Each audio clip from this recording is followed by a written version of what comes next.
Hello everyone, how are we all doing? Welcome to another episode of the Truth Therapy Sessions, episode 61. You know, it's been a while since I've released one of these episodes. I think it's been maybe about 4 weeks. But as I was just talking to my guest about, this has been a crazy 2 months for me. I have been moving house, trying to write a book, about to publish a book. I've also been in Florida for 2 weeks on a holiday as well. Took a holiday and a break.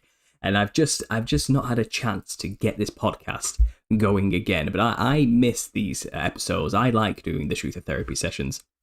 And I think you guys like listening to them too. So what I've managed to do, a guest of mine who I have had on previously, Vinny B, he was on episode 51 when he first reached out to me. He was a player in the Killer Priest podcast, who I believe is an ex-Wu-Tang Clan rapper. And he has his own conspiracy channel there with a pretty decent following, and Vinny B is a regular guest on there to share ideas and conspiracies and present it to them and get their ideas and feedback on it all. And he reached out to me maybe 5 months ago, and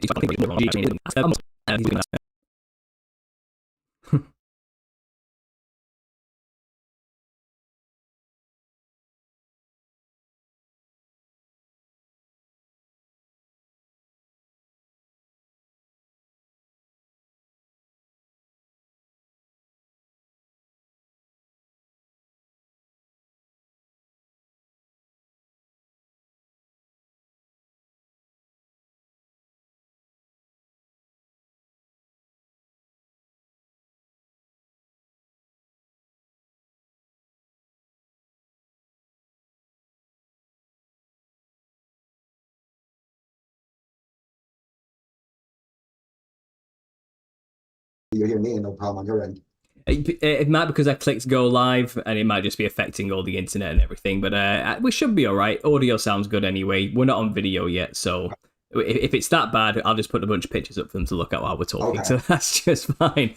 But no, thanks for being here. So what have you been up to in the past 4 months? Tell us a little about what you've been getting involved with in the conspiracy world. Have you had much reaction to your new thought processes about the millennial reign? How's that been?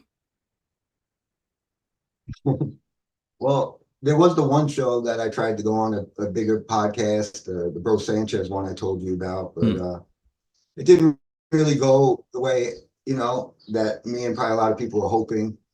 But that doesn't surprise me with Sanchez. A couple of times he's told me things and he hasn't kept his word. He made it seem like he was going to have me on to pick my brain and was going to let me speak about the Millennial Kingdom and some stuff. He told me he had stuff to add. Then when I went on there, he basically muted me right away and was very combative and made it like it was a debate. And I spent most of the time just smiling and letting him talk, which people, come at me and want me to debate or say more.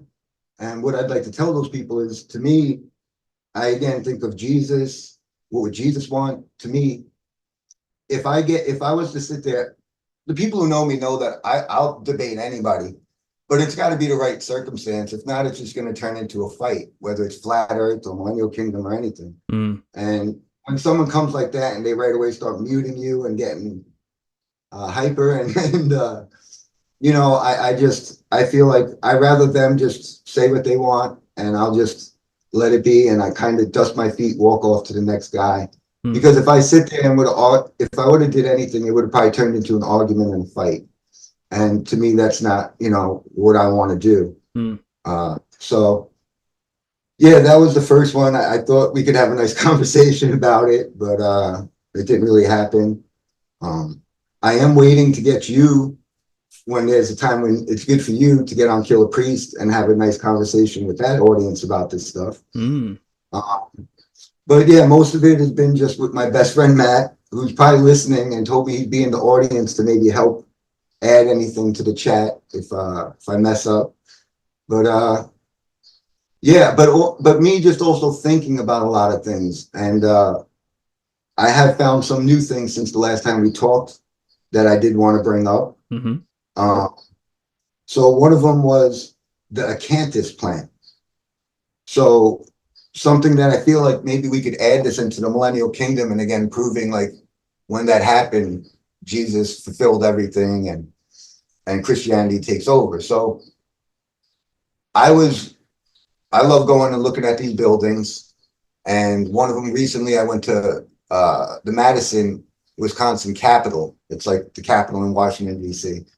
And but I just went around the outside, so I started looking for a video for the inside, and all of a sudden I find this guy. It's called Hidden Truth on YouTube. And he's all about the Millennial Kingdom. And I find out he's going to these places saying that these are Millennial Kingdom buildings. And he points out that on top of all these columns is the acanthus plant. And I never heard of acanthus before that. And what it comes from is when you break down the word thorn in Greek or Hebrew, it's talking about this plant called the acanthus, which goes back to Adam and Eve, and when they sinned, God cursing, and he put thorns. It talks about in Genesis thorns, which again translate to this acanthus plant. So acanthus plant is this thorny plant. It's almost like a grapevine, it looks like, but it has thorns. And in one of the New Testaments, Jesus talks about it, and where you can't get grapes from acanthus, from thorns. So anyway, we all know that Jesus had the crown of thorns, which would translate to the acanthus. So he had the acanthus plant around his head. So this guy started pointing out that on top of all these columns is the acanthus plant, like the crown of Jesus. And now to this day, the acanthus plant is really nowhere to be found. So was this something that was real? And then Jesus was crucified, rose again, and the Millennial Kingdom began, the acanthus plant is gone. And one of the styles that people were building these Millennial Kingdom structures is with this acanthus plant to, again, represent Jesus. Now, mainstream will make it like this is a Greek thing. I think their story is like 50 years before Jesus, this Greek architect is like, hey, I'm going to start building all these things for the acanthus plant. But that could just be a cover story, right? Like most of the mainstream history we're taught. So I wanted to bring that up to you. I thought maybe you and your audience would really be into it. Well, I don't know if you and maybe that guy could talk. I think he's one of us, talking about the Millennial Kingdom, and something I never heard anyone talk about before. Interesting. Well, I've had, we were talking about this before, and I can't get the images up now to share with you guys, because it seems like whenever I turn my browser on is when we start getting sound problems.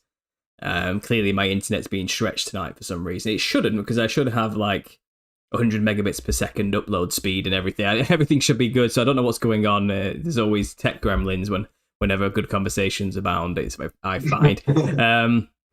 But either way, we were looking at it, and if people are curious, you can type in acanthus. It's literally ACANTHUS, acanthus plant. And you'll find at the top of Roman and Greek pillars, this leafy pattern appears before the square plateau at the top. And it seems like I said, they equate it to the Roman Empire and the Greek, late Greek Empire as well. And if you actually look into it, it's fascinating because it is like a very odd-looking plant. And I think you can get the flowering version today as well, but it's mainly the leaves they were obsessed with rather than the flower on these pillars. So it is a thing, and you're saying it actually links to the biblical acanthus, the thorn, the crown worn by Jesus. And what you're basically implying here is that if these buildings were actually built during the millennial reign, then what these are a testimony to Christ and wearing the crown, the thorn crown, at the top of the pillars as like a symbol for his life, and art was being made dedicated to his life symbolically. So of course these pillars were adorned in this plant, and that is an interesting take. Obviously people who are against ideas like historical revisionism, who wouldn't want to remove the history as we know it, but somehow squeeze in the millennial reign into it somewhere, and would say, well, that's nonsense, that can't make any sense. But then I did some look into Daniel, the prophecies in Daniel, and it was talking in there about I think it's Daniel 7, and pretty much the whole thing there. And he's talking about the beasts, the beast system, and the 4 beasts that would rise up. And metaphorically speaking, it seems like the last and final beast before Christ comes. It seems like it's talking to me about the Roman Empire. And it says it's more diverse. is more diverse than any of the other beasts that came before. And all the other beasts have been equated to some kind of animal, like a leopard or an eagle, you know what I mean? Things like this. But this beast doesn't have an animal equated to it. It's like a weird amalgam.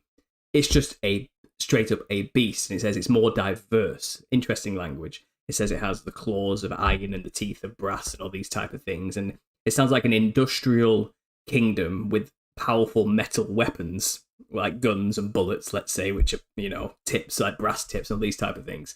And but it says this kingdom was before and after. And it seems like it's talking about it's this kingdom that comes back after the millennial reign. But it also says in the middle, right in the middle of Daniel 7, the saints are given this kingdom. It's taken away from the rulers who ruled it at the time, and it's handed over to Jesus' saints to rule instead. So what it's basically saying, if this is a millennial kingdom reinterpretation, it doesn't get destroyed. Rome doesn't get destroyed necessarily. Not all the buildings just don't get raised all of a sudden and they start from scratch. They keep them, but they're given to the saints and then repurposed for Christ's kingdom instead. And it even says the people who were ruling this kingdom have to live during the millennial reign and watch their kingdom be ruled by somebody else. And, you know, and it even says their life is extended and they're kind of forced as a punishment to watch somebody else rule everything they built. But then obviously when Christ's reign ends, they just took over again and they filled the vacuum and took their place. And that kingdom, the fourth beast kingdom, rose again for the little season.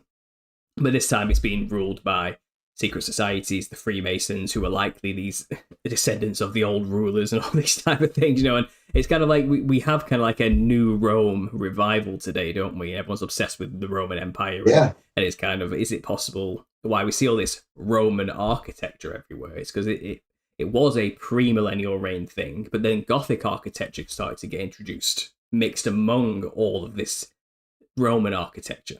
So the Roman arches were being replaced by the tall arches, the Gothic arches instead, you know, within cathedrals and things like this. Rather than a round arch, it became a spired arch, which made buildings taller and grander. So a new method of architecture came along to make buildings grander and more detailed. And an arch is a relatively simple concept, but and we're not saying you have to be super advanced people to make buildings based on the principle of arches, but the fact that they weren't there prior to what supposedly would be the kingdom being established is very fascinating as well. So it wouldn't surprise me if many of these Roman or Millennial Kingdom buildings that maybe were built afterwards in a similar style to the Roman Empire started to incorporate on top of the pillars these leaves instead to kind of maybe repurpose them to be symbolic of Christ's victory over the old system, perhaps. Just a complete spitball theory there. Interesting take. Do you have any ideas based on the things I've said there? Yeah, no, like usual, me and you kind of see a lot of things the same. I've always felt that it's clear Rome's the fourth beast in that, like you were saying. And, you know, I'm someone for many years who keeps telling people, like, when they talk about, one of the famous quotes was Rome ruled the world. That's basically everyone in the past said, you know, all roads lead to Rome and Rome ruled the world. But then right away we get these experts that tell us, well, you know, the known world was, you know, they only knew about like this part and then it stopped over there in the east. And it's like, and I look at the maps and right away I laugh because it's like, it'll be like cut off like halfway through Africa and it's like, what, they didn't know there was more land? Like they just stopped. You know, it's not even like there was a sea in the way like they could make with America or whatever, but, or they didn't go further east past, you know, Afghanistan or whatever. No, I think clearly, you know, when they said Rome ruled the world, and they were everywhere. America, South America, Europe, Africa, Asia. I think they became a world power. They took over everything that was in the past. And, you know, and then it was just so bad. And then we have the Jesus stuff. And I feel like these things seem like they might have been Roman buildings or maybe even Babylonian buildings, I'm willing to say, because some of these things are so buried. You know, was it from the flood? Was it from Babylon? I mean, but either way, when Christianity took over, like we feel with the Millennial Kingdom, the people that were here were taking off the big phalluses and putting up a cross. And, you know, and they took it all over. And then there's the stories too that saints were building, because some of these things aren't, just the cathedrals that we see in our towns that are really nice, but there's some beautiful things out there, whether it's St. Petersburg in Russia or, France or wherever, that it could have been angels. And recently people have been bringing out stuff. I saw that big channel, My Lunch Break, recently has now come out and talked about the angels, and he pointed out like one of these sites, like it was known in the beginning that angels built that. And like the last time I was on, when we were told that Michelangelo did this, is that just like slang for Michael the archangel? Like Michael the angel, Michelangelo. Do they want us not to know?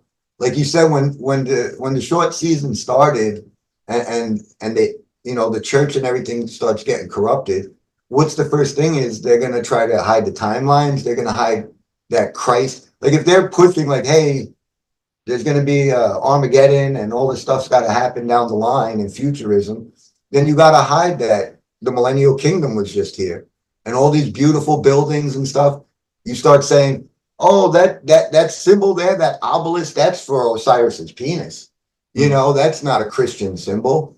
That's another thing I've been finding even more and more the past, since me and you have talked, finding so many of these Greek, because I love archaeology. I for so long, I just love getting into archaeology and finding these things that they dig up and they're there, this beautiful Greek mosaic. And they'll look at it and they'll be like, oh, this can't be, this got to be pagan because there's a penis, but is that a penis showing you that, because now like with Paul, they were getting away from the Jewish law. Like, it doesn't matter if you're circumcised or not. It's all about Jesus. A lot of these symbols, I truly believe, are Christian symbols that they've now, the Masons and these secret societies like to make us think that this is all their pagan stuff from the past. And, it's funny. It's funny on that. I've heard this idea come up quite a lot that even Egypt is all just made up by Napoleon. Napoleon built the pyramids, and it was actually all just made up stuff to start covering up what happened. You know what I mean? And it said, oh, there was this civilization, this Egyptian civilization with all these weird symbols, and it's all pagan stuff about. And I don't know if that's true. I've just heard these ideas that it's it would attest to this idea that these actually were originally all Christian symbols that have just been hijacked by the invention of false geographical locations, and then a whole false history written after the fact. But I couldn't say for sure whether that was true or not. But there is this odd, cheesy, weird obsession in the West about Egyptian culture, and you go to Egyptian museums, don't you? And it's kind of, you do have to wonder sometimes, like, is that really what it was like? Is this all? Yeah, that's why I feel like it's like a newer thing, probably the late 1800s, where again these demons come out because it's the short season. They don't have to be hidden, because they would have been, everybody would have called them out in the past if they were talking Luciferian stuff or pagan stuff. So then once the short season starts, they slowly start putting out their stuff again and bringing out all this pagan stuff again. And right away you got to hide that Jesus ruled and Christianity had just ruled for 1,000 years. So that's not a Christian symbol, that's Egyptian. And that's how I'm seeing it, that this stuff, Egypt wasn't a superpower. Why are there obelisks everywhere? You know what I mean? There's pyramids everywhere. Well, it's odd, yeah. I mean, even just in like small villages here in England have obelisks everywhere. Like they are literally scattered wherever Rome was. Obelisks have been erected. And again, if we're doing this reevaluation of history, is it possible that these were erected, no pun intended, after the Roman Empire as like an artistic remembrance of, like I said, the Old Covenant and all these type of things? I think a lot of people get caught up in the idea that, well, Christ wouldn't create artwork. He's not interested in that kind of thing, And I would say, well, people are interested in artwork, and people who are living in a kingdom where Satan is no longer there to bother them would end up with a lot of time and creativity and unhindered freedom to create artwork. Point. Yeah, and they would try and remember stuff, and they would make images to remember. And things that are going to last for like 1,000 years instead of things we build now that Yeah. 20, 30, the wood's rotting and your vinyl siding is garbage. And Yeah. With some you're adding. they add some details, some flourishes, make it look good as well as functional. And not only was these buildings incredibly functional and hardy and sustainable and just lasted so long and weather resistant, it seems, but they also looked incredible. They were pieces of artwork, you know.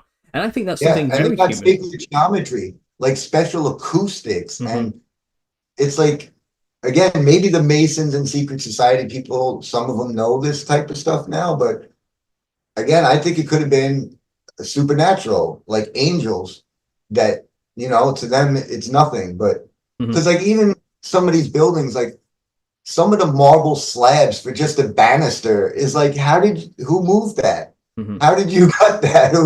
It just seems supernatural, some of the stuff, when you really start looking into like just the weight of the stairs in the Capitol building. Like Mm-hmm.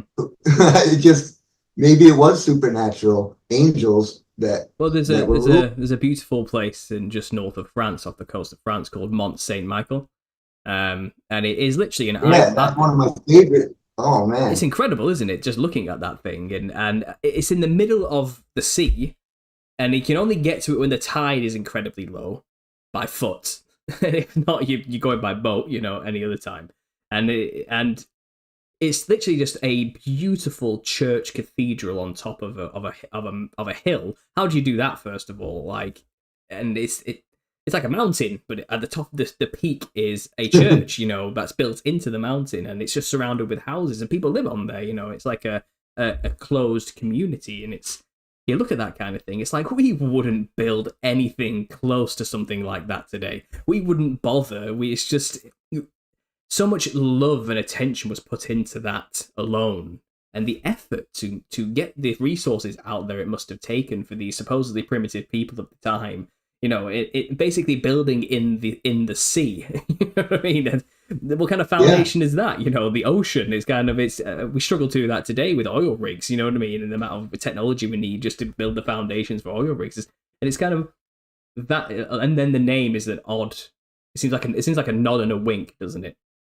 No, is it possible? Is it possible the angel Michael just built that, and that's what was going on at that time? Stuff like that was really happening at that time in a true psychedelic, weird, trippy, physical sense, or whether it's. And to me, it seems like a lot of these early Christian books, apocrypha books, Gospel of Nicodemus, a lot of these the oldest Christian writings and stuff, seems like they were all about this stuff.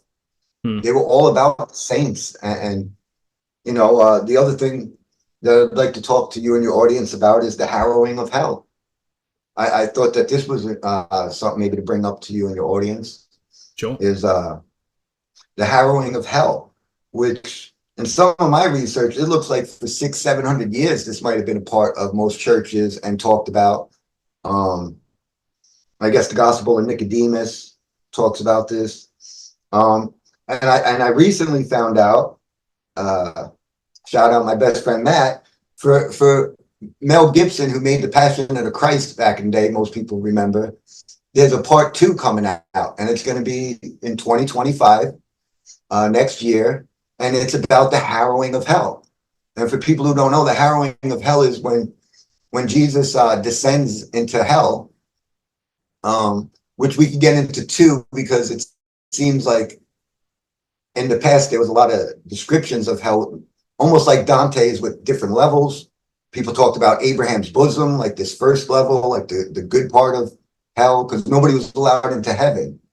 So there's like a lot that I'm like finding out about this when I started looking into this stuff that I find interesting, and probably you and your audience will. So yeah, Mel Gibson is actually, his movie's going to be about the harrowing of hell. We know he's a big time Catholic. And this was a big part of the early Catholic Church's teachings and Thanksgiving, and a lot. Not Thanksgiving, Easter, and a lot was about this stuff. This limbo purgatory was like Abraham's bosom. So, another thing was, I don't know if it was like a week ago for you, you did a video and I seen you had these medieval paintings on like the thumbnail. And one of the paintings is actually the harrowing of hell. And it was it's Jesus when he goes, the harrowing of hell is when he goes into hell, the first people that he meets is Adam and Eve. They've been there the whole time, you know, and they're the first people that he releases from hell. And he goes down there, the demons are fleeing from, like, the demons can't do nothing. Jesus goes down there, conquers hell, and he goes and he gets all the just out of hell. And you would think that this would be such an amazing, cool story that, you know, that the Catholic Church and Christians should be talking about and celebrating. But yet you don't ever hear about this. And so when I found out about this, I thought bring it up to you and your audience and, you know, see if you guys are into this. But well, yeah, I mean, it's a huge talking point I've talked about many times with other guests, this idea, you know, when Christ first died on the cross, he went down to Sheol, you know, to Abraham's bosom to release the righteous, you know, save them first. And even it says in the middle of Matthew, you know, the dead rose out of the grave, great righteous men who, you know, and leaders and spirit were just walking around talking to people, you know, and it was witnessed by thousands of people. Like, what is going on? The dead have risen, you know, and that's the result of what Jesus did. He went down there and released these saints, if anything, that's what they are, that taking part in the first resurrection. I mean, how awesome! Again, just how awesome is Jesus, and an amazing story that we should talk about and share. Again, just show how awesome. Absolutely, yeah. I mean, it'd be interesting to see how Mel Gibson plays that out as a Catholic who's a part of the industry. There's going to be a rub somewhere. You know, there's going to be something. Well, he got a lot of blowback from the first one, right? From the Jewish community, because Jews felt really bad, and it made Jews look bad. But this one, it seems like he's basically right now down to 2 scripts, and one of them he says if he goes with, people are going to feel like it's like a bad acid trip. Like, he doesn't even know if they can pull it off because it's so insane. Like, if you really get into the harrowing of hell and thinking about Jesus going in there and the demons running and him freeing Adam and Eve and all these souls, like that is awesome. I hope he does a good job, and I'm excited. So, well, it was God's promise, wasn't it? That, you know, to Adam and Eve, I'm going to fix this. It's just going to take a while. Okay, you're gonna have to give me 5,000 years, basically. Like, when I'm gonna fix this, you know, what's happened. Yeah, and it seems like Abraham's bosom was like a little bit different. Like, it wasn't like hell, but it was like, you know, a little bit less than earth or something. It was just like, you know, it wasn't. From what I understand, but it wasn't heaven. It definitely wasn't heaven. But there wasn't any way to heaven prior to this, from what I'm aware of. It was. Everyone, even all ancient religions, including even Egyptians, you know, have this concept of an underworld, Hades, Sheol, you know, and it's not necessarily like brimstone and fire and pitchforks and demons. It's more like a void of nothingness, where the dead go, and they're there. And it seems like you said there was like 2 parts from a Christian angle. There was like Abraham's bosom, which was like just a boring limbo purgatory, like a holding place, you know, and then there was the slightly less comfortable holding place where everyone else had to go. And it even says that they sleep in death. They're not like communicating with people, or, you know, that's why it says don't communicate with spirits, because you're not talking to your dead relatives, you're just talking to demons pretending to be them, because the dead sleep, you know. There's no point. Divination's all illusion and smoke and mirrors, for that reason. But then it seems after what Christ did, it was then he gave a path to the Father in heaven. It's completely blew it wide open, you know, conquered death in a true sense. And now when you die, people say, well, no, you don't go and sleep anymore. You can go to heaven. Or perhaps people argue you still go into this final resting place until judgment if you didn't quite get into heaven.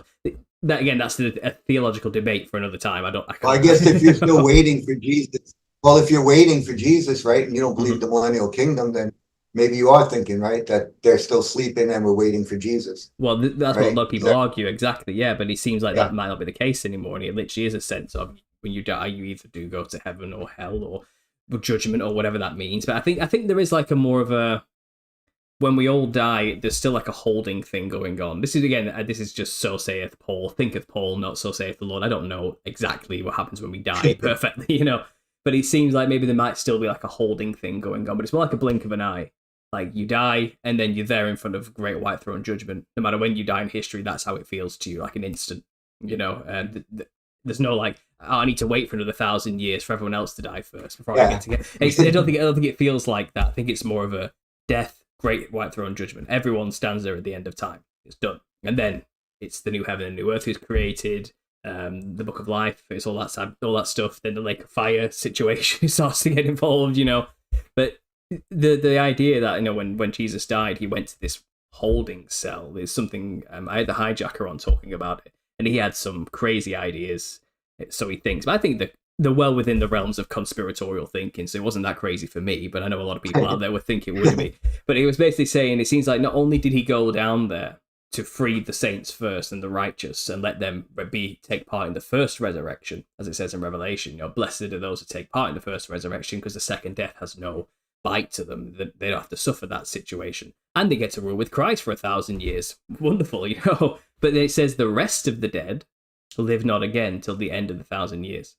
So at the end of it, and hijacker said when he went down there, and this might happen in the film for all we know that he's going to make, you know. But it's he went there, he preached to them and says, you guys, you're going up now. You're free. I've come for you. I'm keeping my promise to Adam and Eve from the beginning. The righteous, everyone who's helped me throughout the way, the prophets, everyone, you're all coming now. It's all paid off. Come reign with me, you know, for 1,000 years, whether that's in heaven or a physical reign on earth. Again, we could argue whether that's the case or not. But then he also turned to the rest of the dead and says, I'm coming back for you. Okay, and people would say, you know, well, that's not right. It's appointed for a man to die once and then judgment. But then that is Christ giving a judgment. He's going down there and he's giving a judgment to them. Sure. He's saying, I'm going to give you a second chance, is basically what he said. So, you know, you have one more chance. And this is what the hijacker said. He basically, I'm going to wipe all your memories. You're not going to remember who you were in the past life or anything like that. You're not going to know what's going on. As far as you're concerned, this is the first time you're going to be on earth. And the devil's going to be released. There's going to be sin, there's going to be temptation, and there's going to be the word. There's going to be Jesus. The gospel will be everywhere. You cannot get away from it. You can make moral decisions and the choice. Yeah. You know. And that's what's going to... Can't plead ignorance. Yeah, exactly. Yeah. And that's what the rest of the dead are. It's basically us, in a way. If we are in the little season, it is all ifs, you know, and thens type of situation. But that's what he's theorizing. That's kind of what's going on in the little season. And he says the Millennial Kingdom wasn't just a show of power for Christ because he wanted to have a bit of fun. It was more of we have 1,000 years to build out the infrastructure of the earth. We need to build something that will last for when these billions of people turn up in 1,000 years. Okay, we need to build everything for them. Because if we don't give them anything, they're just going to turn up with nothing and kill each other for resources straight away. Because they're evil people. These are bad people. You know? Then think they came from a monkey on a spinning ball. And... Well, eventually that's what ended up happening, yeah. But it seems like, you know, this is the story he's telling, and I'm kind of recounting it now in this show. But yeah, no, I like it. I like it. And he's saying that's why the millennial reign had to be a physical kingdom. It was to build in preparation for the rest of the dead.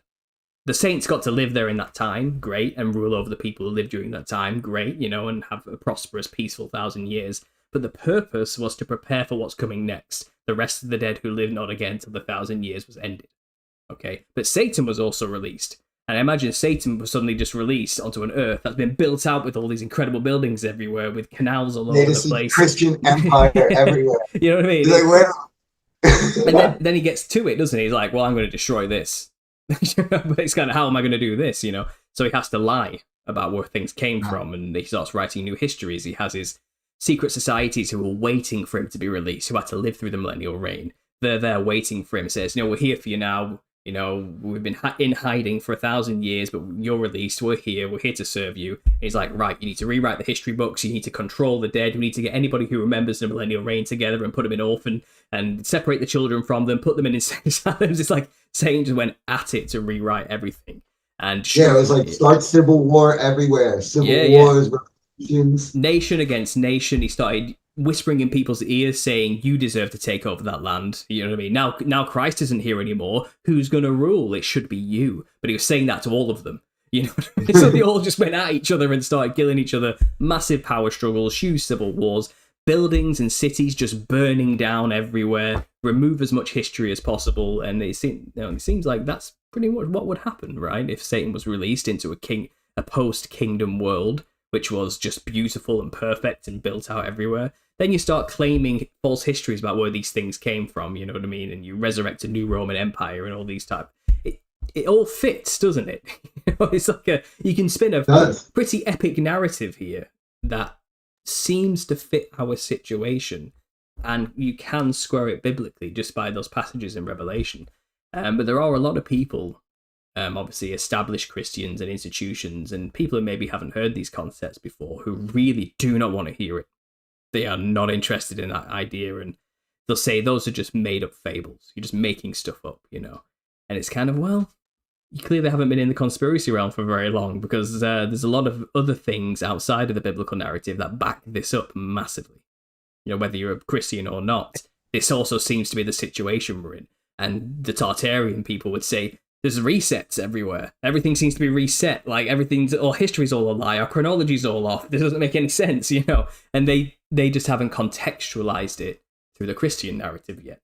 You know, and that's kind of what we're doing here, or at least trying to. But anyway, I went on for a while. I'll let you say something. Go ahead. No, I was stuck listening. You were crushing it. I don't even know where to go after you said that. Well, tell me. You know, this is the Truth of Therapy sessions. You know, my audience have heard me say these things 1,000 times over anyway. But I'm wondering, you know, you've been going out there trying to tell people things like I'm saying, just ideas surrounding the possibility of the time we're actually in. What has been the reception?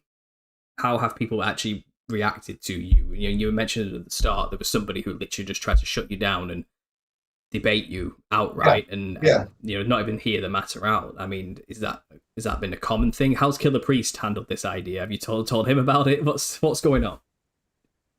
He's busy. We don't really, you know, when we do the show, he'll probably get a lot more information.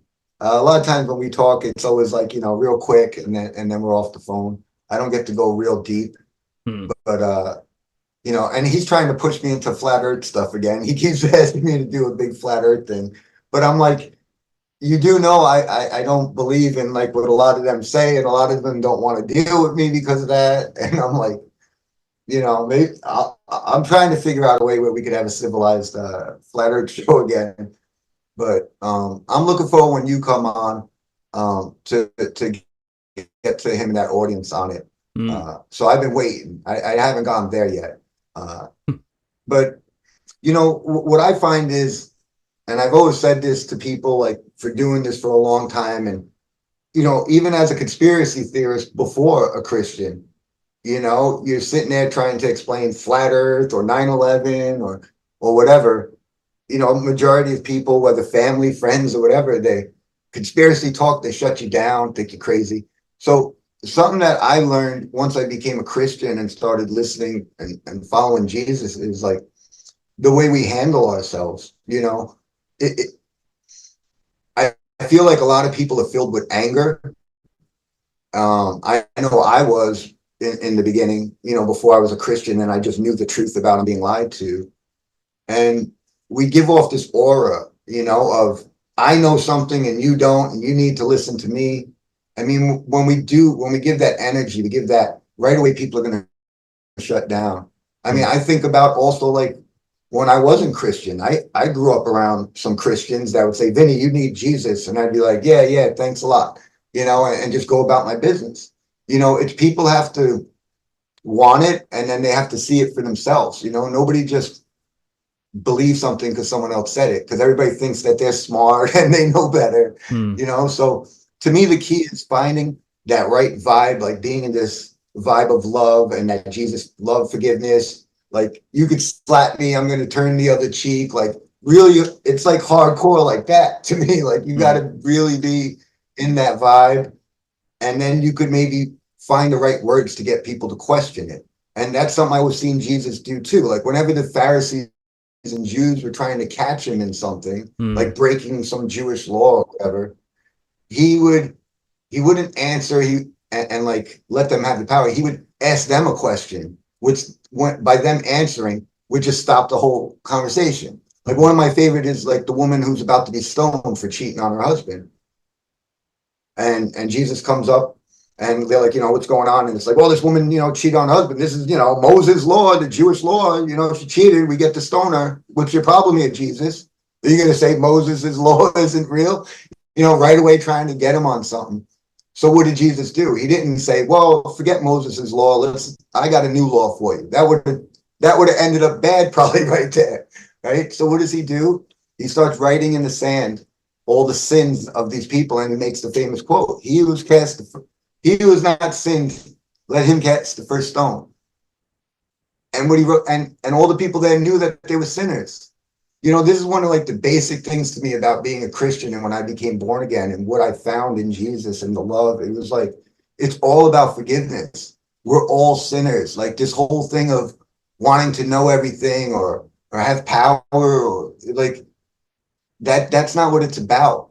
To me, it's about being the servant, washing people's feet off, like that's what he was looking for. And to me, I talked to my friend Matt, I bring up, he's an ex-Marine and he was an ex-cop at Ground Zero, and I was telling him, like, before I met him, I wasn't Christian, I was a conspiracy guy. And I was one of those people fighting with the cops, driving around, no license, sovereign citizen, doing all that, getting in trouble, fighting in the courts, fighting with the cops. And it never went good. It led to me getting ripped out of my car, getting my phone thrown, them telling me I need to get a psych evaluation in court. It never went good. Then when I became a Christian and I would get pulled over or deal with this beast system that we're dealing with, I sit there, I tell the truth, I smile at them, and I tell them what I think and who I am. And, it's all about Jesus, this, that. And they can't get angry. They don't get violent. They don't take me and rip me out of my car, To me, it's if we could show love and compassion and if we could just find the right words, then we could reach people, and I've done it in my life. I know that it's just, when you're in that zone, I'm sure you and most born again Christians know, like when you're in that zone and it's like, you don't even feel like it's you. It's like Jesus talking for you, and you're able to just say the right things, like even with flat earth, that's how it was for me. Same thing. Most people just laugh you off, don't want to listen. And they're going to tell you, well, explain this, explain that. And you could sit there explaining everything. And then when they're done, they say, okay, yeah, whatever, I still believe what I want. And they don't want to answer any of your questions. They walk off, right? So like one was with the Killer Priest podcast you mentioned. So when I first went on that, it was really to go on about COVID and the Jesuits. And to me, the big thing was about COVID. I won't say too much on YouTube. So it was about that. And Killer during it says, hey, Vinny, you're a flat earther, right? And again, just like being a Christian, I'm not going to deny Jesus. Not going to deny I'm a flat earther. So I'm like, yeah, I'm a flat earther. And he's like, well, I'll give you 10 minutes to get me to believe in flat earth. And I just sat there and I laughed and I said, well, you've had your whole life of being indoctrinated into seeing balls and this and that, and you're on this, and now I got 10 minutes. All right. And right away I took a second and I thought, like, I'm not going to sit there answering him and Razul, like, explain this, explain that. I said, what could I ask him to get him to think? And in my head, I said, I know Killer Priest travels and he's in planes. So Razul, one of the guys, is talking about, you can see the curve on the shore and, the boat disappears. And I said, okay. I said, Killer, you fly in planes? Ask the question. Killer Priest, you fly in planes, right? Yes, I fly in planes, Vinny. Okay, next time you're in a plane, please look out the window and you're going to see a flat line at eye level the whole time. You're not going to see a curve. And he just sat there. I said, take a picture, do whatever you want. Like, just look out the window and you're going to see a flat line. Like, it's that, and Killer was just like sitting there and he's like, oh, well, yeah. Okay, so if you're thousands of feet in the air and you don't see a curve, why am I wasting time trying to explain to you that from the beach, you don't prove that you're on a ball? Okay, like, like just getting people to think for themselves is what we got to get them to do, like to question for themselves. So where they could then for themselves wake up to this. Because nobody probably wants to say, well, Vinny said this, so I believe it now. Paul said this, so I'm a believer. They got to see it. And the way for us as Christians, as a follower of Jesus, I feel like it's ask questions. Just like when the Pharisees and people were coming after him. It's take the power right away from them, flip it on them and say, well, what about this? Answer this.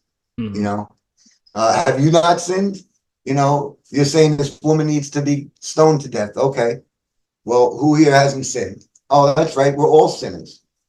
You know, that's the thing too to me with Jesus. I wanted to bring up Judas with you.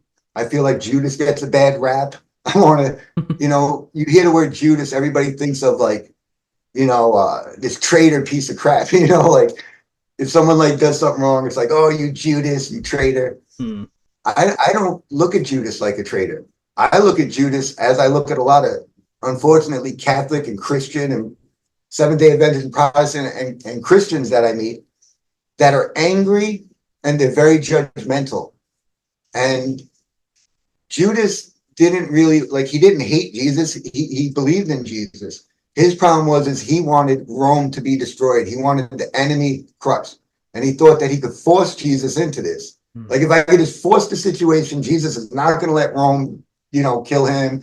And finally, us Jews will get to destroy Rome. That's really what it was about.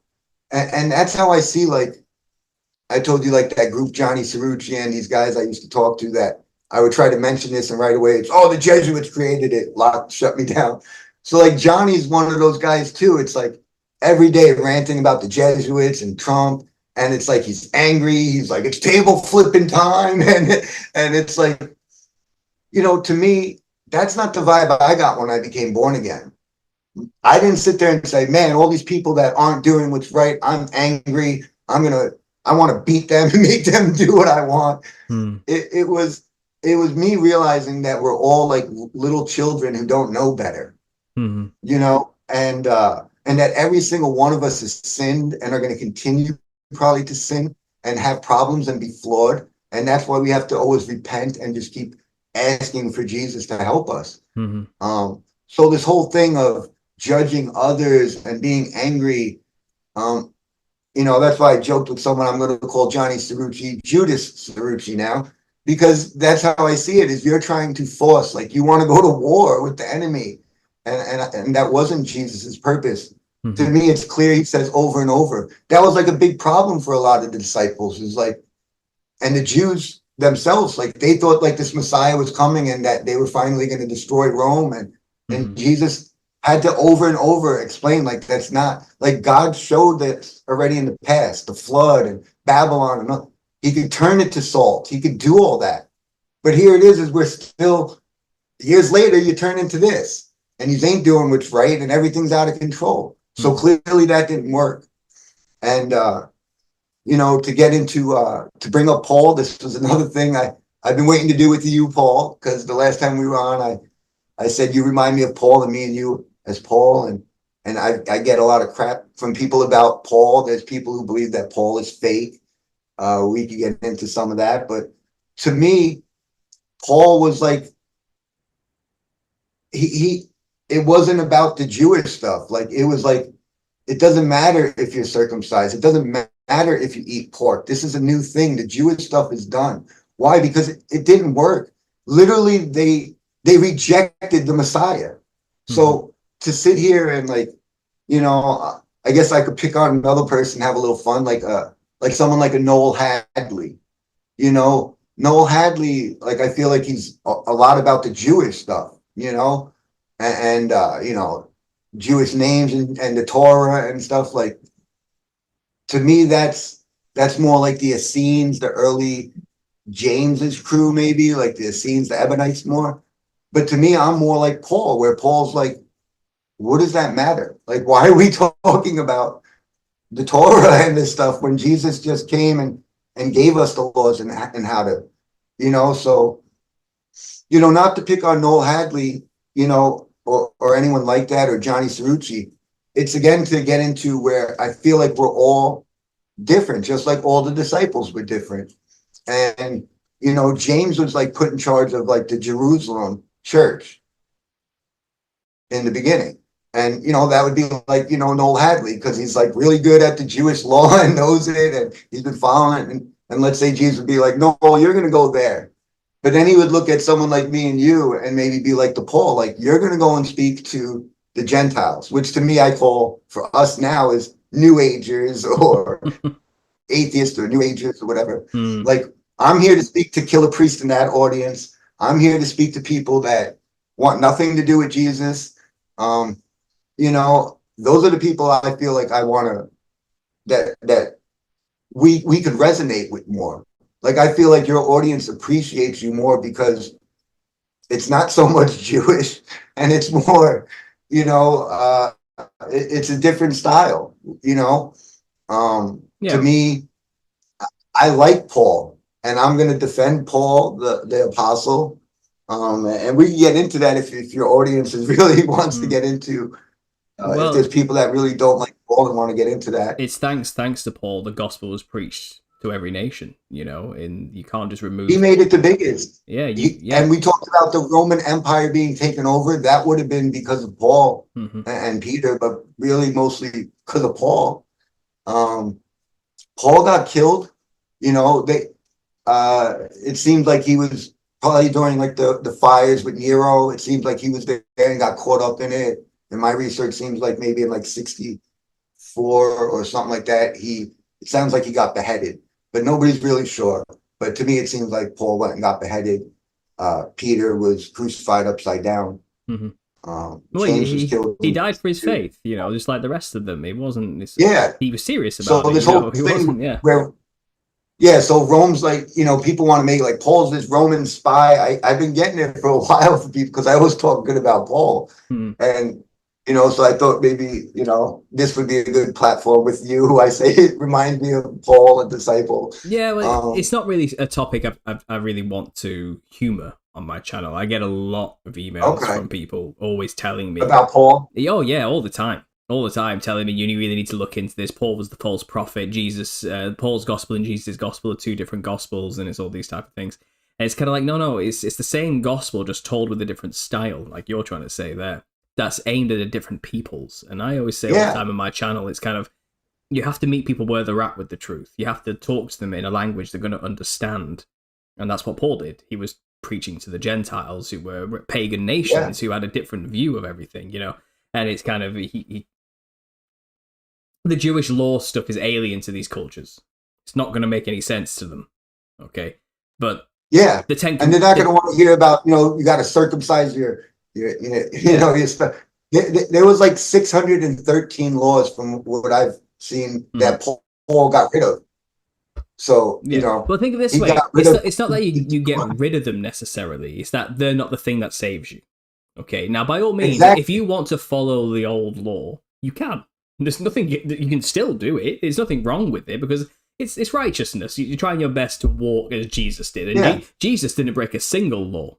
He followed it to the T, and no other man could. That's the point. That was the point. Like, no one else could follow it except the Son of God. And I think he's trying to prove that point, isn't he? That you need me and my sacrifice as the unblemished lamb, to cover you in front of God, basically. And saying, like, my yoke is easy, making it easy for us. Yeah, but I need to follow 613 laws. Yeah, but in defense of those who are really into that type of thing, I think there's nothing wrong with trying to follow God's old law. I think it's a sign that you want to show your love for God, that you're willing to make those sacrifices and try your best to follow God's law as he wanted it originally, But that's not going to save you. You still need to follow Christ and have faith in Christ's sacrifice to understand you are constantly failing to follow those laws. You are failing one law or another at all times, and it's all or nothing with the law. That's the problem. You can't just be okay and follow most of them, and it's okay if you just fail at a few every now and then. No, you have to fulfill all the law perfectly until you're dead or you've failed. That's the brutality of it, and that was the problem. Which nobody could do then, and probably still can't now. No, that's why we need Jesus. So I don't think Paul was all about abolishing the law necessarily. It was more about it was just more focusing on Jesus. Yeah, his message, and that's how emphasis was there. Yeah. But sorry, I just do need to say, in defense of Noel Hadley, Noel's all right with me. I've had great conversations with him. I've been a part of his Discord group, and his style is not my style. Again, he really likes getting into the law stuff. But I've talked to him, and he does understand. It's Christ that saves you. He just loves to follow God's law. That's where he stands on it. Yeah. And obviously he uses the names, the Hebrew names, and the Ruach HaKodesh and Yeshua HaMashiach and all these things, and Yahuwah, or Yahuwah, the God, and I get all that. And again, I've never been one to think that the name is the issue, but a lot of people would argue with me that it is. Does it matter that I'm using the Greek transliteration of the Latin from the Hebrew to call him Jesus, or should you want me to call him Joshua from the English translation, or do you want me to call him Yeshua from the Hebrew? Does it matter when God knows who I'm referring to when I say the name? When Spanish people call me Paulo, I know they're talking about me, Paul. It's not an issue. I'll let them use that name. It's fine, and this is right. So I'm not bothered about that. What's in your heart. I think there is always a contingent of people out there who want to believe like, well, I'm more saved than you because I did all this extra stuff. It's like there's no super heaven above the normal heaven because you did all the other things. Like it's no man. That's the point. We don't want any man to boast. And no disrespect to Noel. It was like you said. It was me again trying to say like, Paul, you are your certain way, and where you're going to be able to reach a certain audience, and Noel could reach another audience, and JT follows JC, him and that beautiful smile, he's going to reach his audience. Codehouse, everybody is like, we're all different, and I feel like that actually was what it was like with the disciples too. Especially probably as time went on after Jesus is gone and they're going around spreading it. They're going to have their own views on stuff.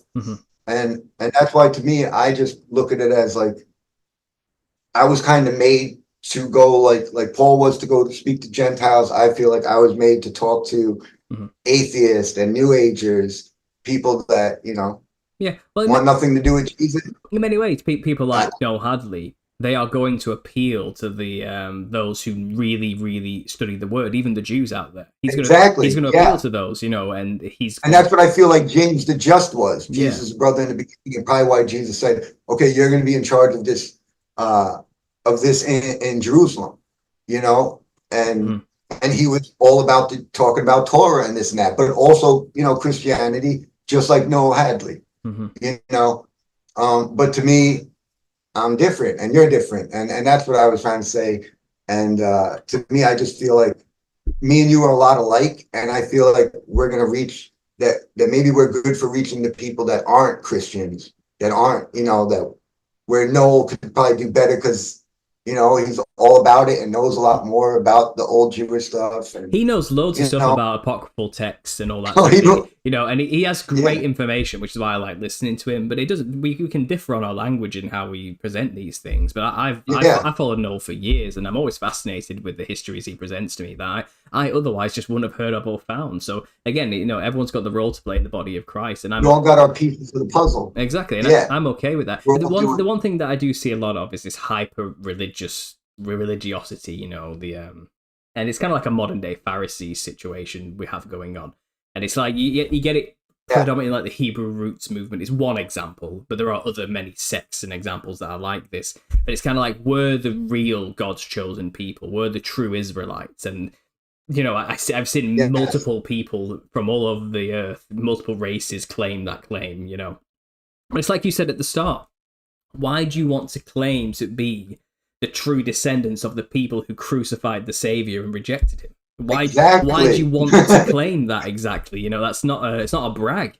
And you have the parable, don't you, of the vineyard or the farmer, who the landlord goes away and gives his vineyard to these people, these caretakers, and he sends his servants out to collect, and they kill the servants. So he sends some more servants out to get to the bottom of the matter and collect what's rightly his, and they kill those servants again. So he sends his son. And he thinks surely they will respect the son and his authority, and they murder him too.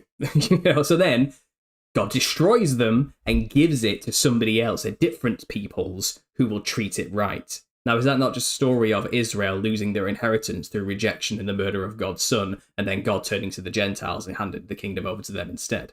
That's the kingdom of heaven. That's the parable. Yes, that makes perfect sense. That's what he says. He says the kingdom of heaven is like so and so and so, and there's many vineyard parables, but that one really stands out as that's the people of Israel rejecting him. Jesus was going around, and pagans were coming up to him, centurions, and pagans, and they had so much faith saying, Lord, help me, please save my daughter. You actually reminded me of from the last time I was on with you, not that long after that, I put up a video about a thing called the Seder Square, where again, these archaeologists and people, they found this thing, they call it a Seder Square.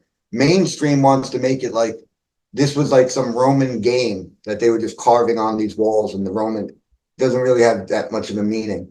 But then when it was like broken down by some people, it turns out that this was like a secret Christian symbol that the Roman soldiers because again, these people had to be afraid, especially if you were a Roman and you're in the military and you're sitting there like, well, I'm Christian. So they were literally coming up with these secret symbols and stuff. And, I've been finding so much evidence that tons of Romans and pagans and people were changing right away. Mm-hmm. It didn't take long, which also makes me feel like, again, it all happened like with that generation and Armageddon.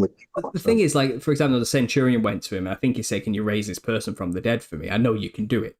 Just do it. You don't have to go see him. I know you, And Jesus, like, you have such faith. I can't even find an iota of faith in Israel that you have right now. Go. It's done. Yes. And it's kind of like, he says it a lot, though. It's kind of like, I have not seen anything like this from the people I actually came for. Your faith has saved you. You're healed. It's kind of like, it's that simple. It's that, they just believed and had faith. And which now we could say that's with like a lot of Christians that we see that are so like out of, that need to be saved like that. Yeah, exactly. But it's sad that, like I said, the Pharisees did reject him. And you were saying there, it's kind of like, they believed, like Judas, for example, that the Savior would come and bring war with Rome and destroy it.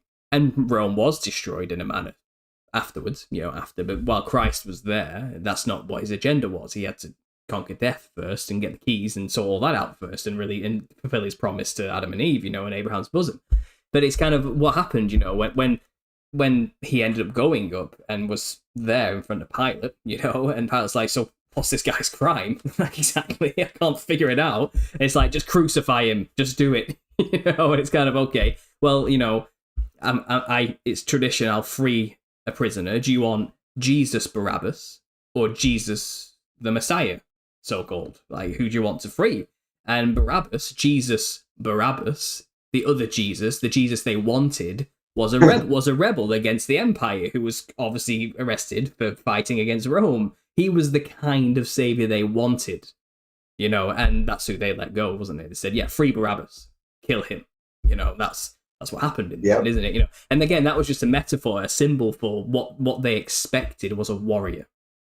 Then someone to rally an army. This powerful warrior of gold and gonna destroy Rome. Then I thought it was interesting that he was called Jesus Barabbas, and then you have Jesus the Christ. It's kind of these other things, So I just thought it's all there, isn't it? And it was constant. The whole story is, God's people rejected him.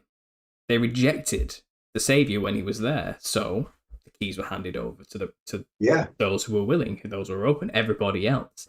And again, so I'll never understand this mindset, this mentality that, well, we're the true Israelites, we're the descendant, we're the modern day Israelites. It's all about us, and it's kind of why? Yeah, why would I faced that in New York City. There's a lot of these. I just say black, but some African Americans that are out there talking about they're the disciple, that they're true Israelites. It's not just them. It's like there's a white contingent as well. No, I'm saying like in my life, that's what I grew up with, seeing that. So even Killer Priests grew up kind of around those people. That's why a lot of his views about this stuff comes from them. So yeah, I've interacted with that. To me, I wanted to add this too. Like, this is something that I get a lot. Like, well, Jesus, there was no J, how Jesus can't be his name. Well, then I like to say, this is what we all need to say. You just say this real quick and smile at people. Well, then I guess there's no James, no Jacob, no Joseph, no Judah. And I guess there were no Jews because there's no J. Mm-hmm. And that's how you just shut them down real quick. These are the little things, like I said, little things to throw at people to, get them to think. Like, well, I guess there were no Jews because there's no J, right? Mm-hmm. That's not his name, Vinny. Jesus didn't say his name. There was no J. See, again, like you said, it doesn't really matter to me. It's like what's in your heart. Whether his name is, whatever. It doesn't, if you are just worshiping him, it's not about his name. It's about, your heart and trying to be of forgiveness and love and follow that path. Mm-hmm. So, well, it's not just, there's not even just those. Whether you eat pork or not, I don't know. The what? But it's not even just those people who like the Christians who are really the sacred namers, let's call them, or something like that. Where if you're not using that name, then you're talking about, I don't know, a different Jesus. Therefore, it's the Antichrist. It's kind of like that's a bit extreme. Yeah, it's a bit of an extreme leap to make. I think I'm talking about the same character from the Bible you're talking about. I haven't suddenly switched to a magical different Jesus who did other things. I've read the same book. We're talking about the same person here, so I kind of see the irrelevance and all that. But then you do have the Gnostic contingent growing now out of the New Age types who they've left behind the New Age religion and they've leached onto Christianity and started to how do I say this? They've started to meld it into the symbolic rather than the literal. Yeah, like this New Age, like Christ consciousness, all right? That, yeah, well, there's that as well, but there's also the idea, well, Jesus is actually Zeus. I get that quite a lot, but then it's also, or Jesus is actually the son of the demiurge, or something like. Well, then there's other interpretations where it's like, no. Jesus came to fight against the God of the Old Testament, who's the evil demiurge. You know what I mean? Yahweh. It's kind of like, well, first of all, it's Yahuwah, not Yahweh. Yahweh is a Canaanite god, so we don't call that god, But then it's kind of like, and then eventually it starts spinning into, we're all Christ, really, Just we just all have to understand our potential to unlock our Christ consciousness. There's all that too, but the problem is with the Gnostic contingent, they've taken the communist method of defense. Well, what you just said isn't real Gnosticism, that smug like, I got you now, haven't I? But they're always shifting the goalposts. It's like you said, it's the spirit of like, I know more, I'm better than you, which again to me is not the spirit of Jesus and not what he's looking for. When he makes quotes like the first shall be last and the last shall be first, or to serve in heaven, you have to be a humble servant here. Like, what else? Like, it's just so obvious to me that it's not about how smart you are or how good or the good works you think, just like Paul. It's not about the good works you do. Because again, that's nothing really, you're still not perfect. So again, it's really just about what's in your heart and having love and forgiveness. Mm-hmm. That's something too for people. Like, one of the things that I feel like I've been reaching young New Agers or even some Satanists that I've talked to. And the way I get them is to say, it's really easy to be eye for an eye, tooth for a tooth, Jewish law, right? But we all heard the quote, right? Eye for an eye, tooth for a tooth leaves the whole world blind, right?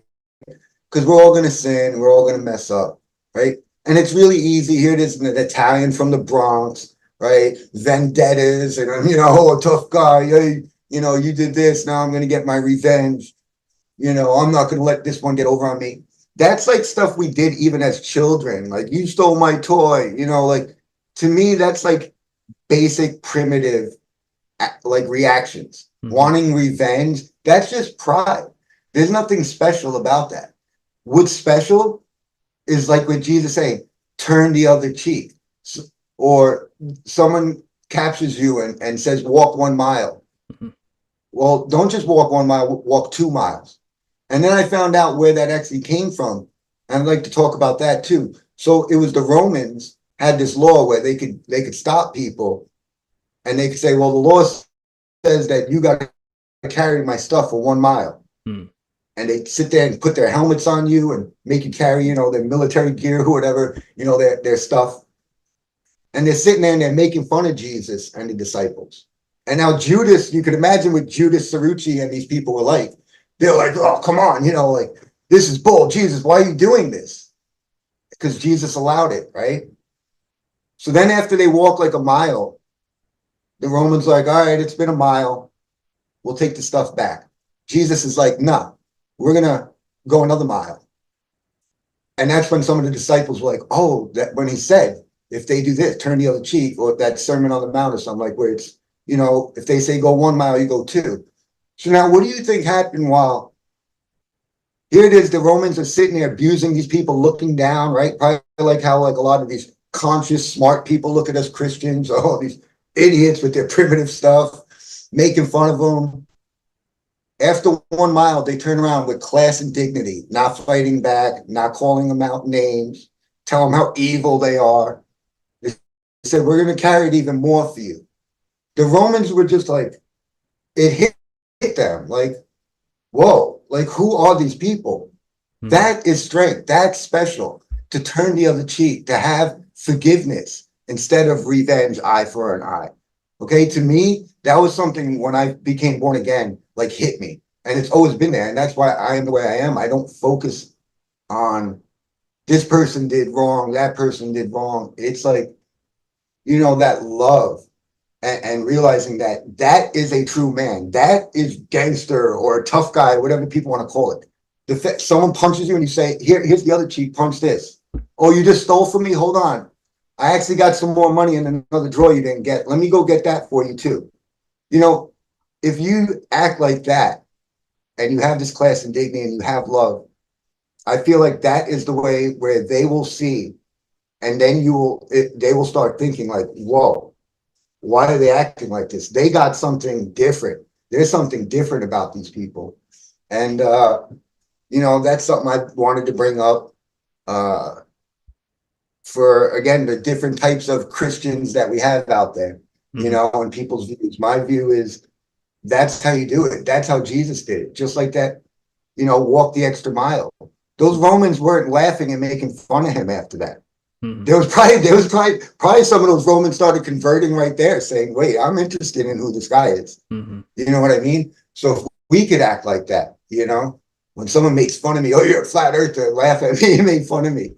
Well, if I could come back with class and dignity, like that goes a lot more. Well, what you're talking about there is what it means to be born again, and it's kind of the fruits that come afterwards, which are evidence of it, And it's kind of you can't put the horse before the cart before the horse type of situation. You've got to actually, once you have been saved or born again and been changed by the Holy Spirit, and you're filled with the Holy Spirit, the good works will come afterwards naturally. Is what we're trying to say here. A lot of people want to do it the other way around. If I do enough good works, then I will change, be a better person, and be saved. But it's the other way around. Once you accept humbly and be as a child, and kind of hit rock. You don't always have to hit rock bottom necessarily, but you find for people in our community, the pagan types, you do generally tend to have to lose it all first and have a humbling moment for them to realize, okay. Yeah, because our pride, the pride is so much. Absolutely. And that's why Jesus made quotes, right? Like it's easier for a horse to make it into heaven than a rich person. Yeah. Because if you're rich, you have everything. You think you're God. You're not asking anybody for anything. You don't think you have to be humbled or I'm going to be someone's servant. No, I'm so special. Look at all the money I made, and I'm better than all of you. Mm-hmm. So it all makes total sense to me. Yeah, I mean, I've seen it in. I can only use my own testimony as an example because I don't meet many Christians, because unfortunately they're not. But I see plenty of people who, they still have tendencies that I understand and empathize with because I've been there myself. I see a lot of that around me, and it is things like revenge, holding on to hate and anger, and you're not letting people who have wronged you, never forgetting stuff. And I don't mean like you never forget because we have brains that hold on to memories, but you can forgive. That's the process, and I empathize with how difficult that is. And I've had things happen to me growing up throughout my life, and there are people who have wronged me intentionally throughout that process, and I held on to a lot of that for many years. I never forgot, and I thought, one day I'll get my revenge, or that it's kind of It's kind of that's my enemy. They're on my list, Uh-huh. that type of thing. But I did find, once I'd gone through a lot of humbling events, and then I did say to Christ, help me. I can't do this. I don't know what I'm doing. I need your help. Like, I'm giving it to you. If you're real, let's do this. I'm ready. Let's just go. Like, because I'm failing miserably here. Nothing's helping me, but out of my own accord here. This is going bad. This is going really bad. I'm going to be dead in a year if I don't sort this outside, type of thing. Show me. And it's kind of, when I did have that change of heart, I changed as a person, and I know I've changed. I can say I do not recognize the person I was like 15 years ago. I don't. That's not who I am. It's been about 10 years now since I've been saved. It was kind of an hour. Yeah, we're about the same thing, basically, me and you with that too. Like I remember, I had people I genuinely hated, and I don't hate anybody now, and I find it difficult even for people who have wronged me recently to hate them. I very much don't. I don't hold on to it. I don't hold grudges.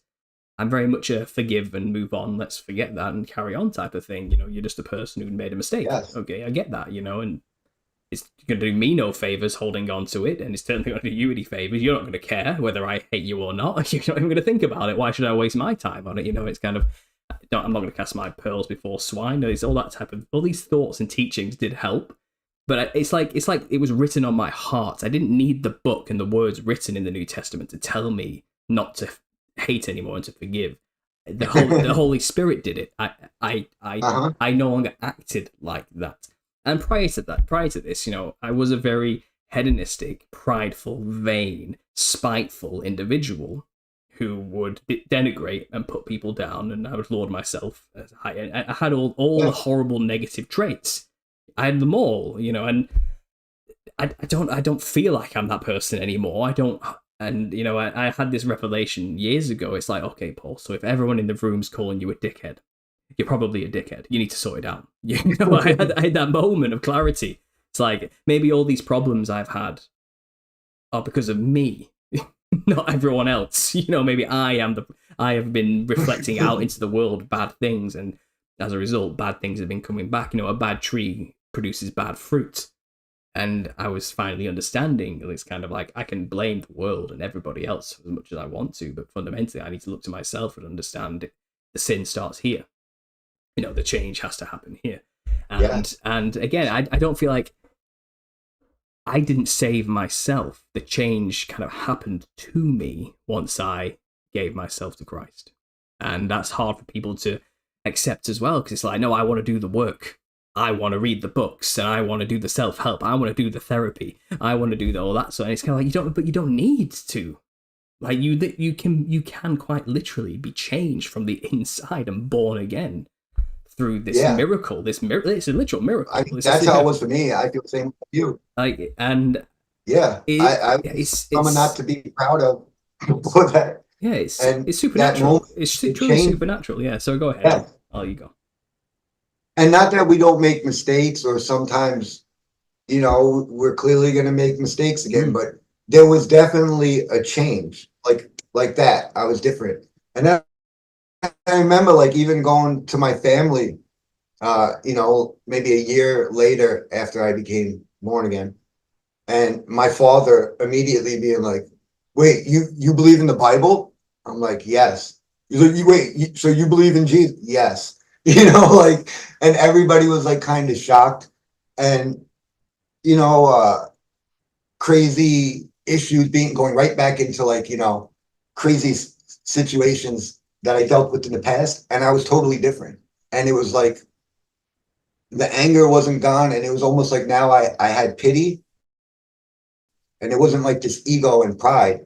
And I started seeing the difference. Like I even mentioned before, instead of me being angry and fighting with the cops and this and that, now when I was peaceful and loving and talking to people in that way, it was totally different.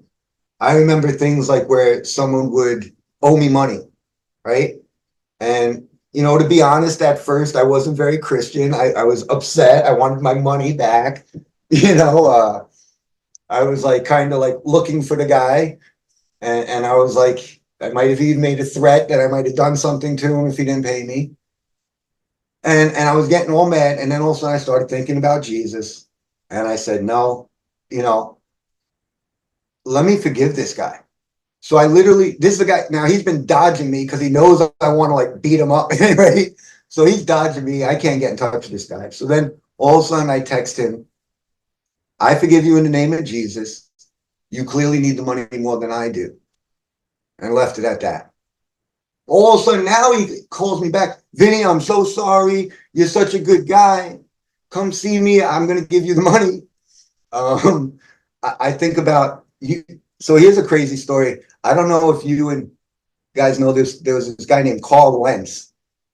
He even went to England and was helping people. Maybe that's why some of you might have heard of him. He was like this common law expert. And I know he went to England and helped some people, and he's been all over. And he was like this big law guy. And he invited me to his house and wanted me to work with him. And I went down there for like a month. And it was really bad. And he ended up, I don't tell a lot of people the story, but he ended up stealing from me. He had guns pointed at me. The cops and everybody was there. I let him basically steal everything, but I had some stuff that was from my daughter. So I went in there with him pointing an an AR-15 at my face. I still went in there with no fear, talked crap to him the whole time, went in there, got my stuff, and left.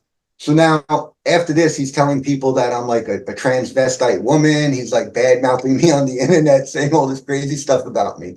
And here it is, you just robbed me. I just found out you're a fraud and you're scamming people. You're doing all these horrible things. He was doing all these horrible things to animals too. One of them was actually from England. He helped someone in England. They gave him this dog he brought back. He called it Fawkes, for Guy Fawkes. That was his favorite dog. So, when this all happened, again, people were like, Vinny, you should say something. People wanted me to talk, you get a lot of views or something or whatever, or call this guy out, expose him. And you know what I did though? And it was actually my friend Matt, who's probably in the chat. He drove all the way down to Virginia to pick me up. Because after me and Carl got into a fight, I was literally like stranded, and I was like refugeeing with like a bunch of meth heads who were like shooting up and smoking meth. And I'm like, hey, Matt, I kind of need someone to come help and get me out of here. So Matt literally drove all the way down there, and he could be a witness too, that the minute I was safe with Matt and I was leaving the situation, I immediately told Carl, I forgive you in the name of Jesus. Don't care that he stole my computer, all these things that were important, stole so much from me, pointed a gun at me, made all these lies. I said, I forgive you in the name of Jesus. What did Carl do? He right away just kept insulting me and saying stuff. And I'm like, Carl, what is wrong with you? Like, there's something really wrong with you, bro. Like, I'm like sitting here saying, I forgive you, and you're still like insulting me. So I didn't do nothing. He literally was like, he was probably so scared that I was going to show back up for revenge, right? Like most people would want. I did absolutely nothing but forgive him. You know what happened? He got arrested. Someone sent me the video. He's in jail right now. They went and raided his place and found out all the horrible things he was doing to animals and all the stuff he did. And now he's sitting in jail. Carl Lentz is in jail. And I didn't have to raise a finger. I actually forgave him and did what was right. And he got what he deserved. And these are things that I've been noticing, that I started noticing after being born again, like showing people love and forgiveness, even after they've done you wrong, like really hits people because they're used to every single other person is you're a piece of crap, or I'm going to get revenge on you. You hurt me, I got to hurt you back. So when people see someone that's truly like trying to follow Jesus' way and is filled with love and compassion, and you can do that, you're going to see how different it is. And that's something I wanted to share too. It's something that I found after being born again, like just how much different, and that's what I mean. Like all of us need to like get into that vibe, that loving vibe, and then talk to people in that way. And you're going to see that they're not going to right away have those walls up and trying to argue you, So I think that's an important tool that we could all use, Absolutely. is if we could just show the love and compassion, not judge people, Oh, absolutely. Yeah, amen to that. I agree. I mean, it makes it clear in the Bible, vengeance is the Lord's. not yours to take. You don't know what's going on in that person's Exactly. life. You have no idea what's going on behind the scenes in those respects. And it's kind of, and I think this is like, and we obviously believe in hell, right? So these people that are bad, whether Donald Trump or whoever, and they don't ever do what's right and they don't repent or whatever, when hell is not like hell is bad, man. Like that's the worst it is, especially if you start looking into it and stuff. Like it's the worst there is. There's no revenge you can do that's going to be as bad as that. Where again, God, this is all taken care of. You know, these people are going to get what they deserve. So what's the point of us having this hatred and wanting revenge? You know? So to me, again, it's like you're not truly believing in the story. Like there is hell. So why, like you said, you know, vengeance is God. Who are we to sit there and try to force that? Well, it's like the wheat and the tares parable.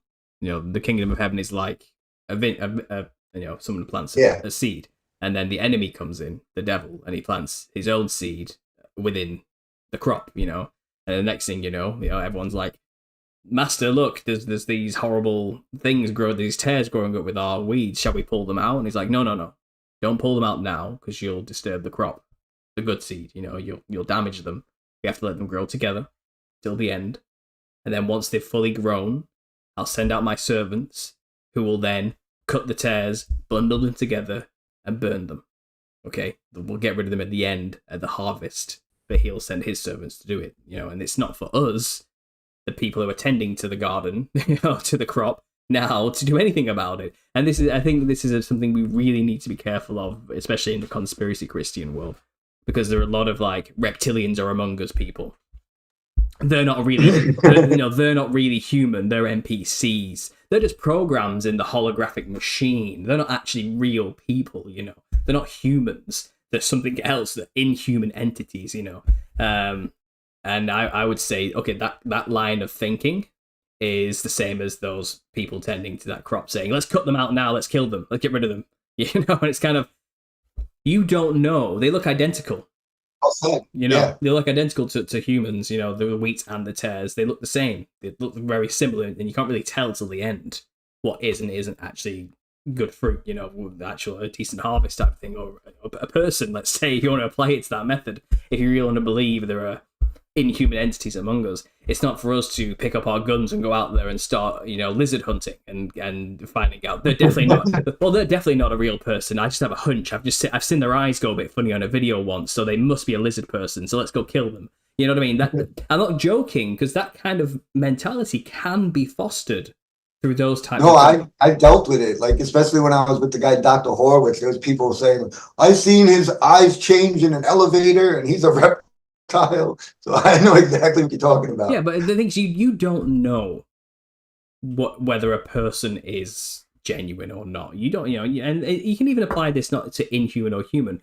Are they a real Christian, or are they a wolf in sheep's clothing pretending to be Christian? Yeah. And it's kind of, and you can apply it on a human level. You can even go to the extent of they're actually a demon in a skin suit if you want to. You can actually go that far. Yeah. But the point of the parable is, you're never going to know who is and isn't genuine. You cannot make that judgment. You do not know people's hearts. Only God knows. Yeah, I mean, everyone should know that just from relationships, probably, right? Because they're always good in the beginning, and then you get to see the true person. So it's not for you to go out hunting them.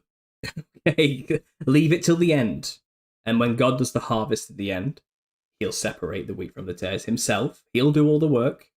And they'll get their reward. They'll get what's coming to them. That'll be there. Yeah. And you'll get what's coming to you as well, depending on whether you had Jesus or not as well. I'm not going to get into all that now, but you know what I mean.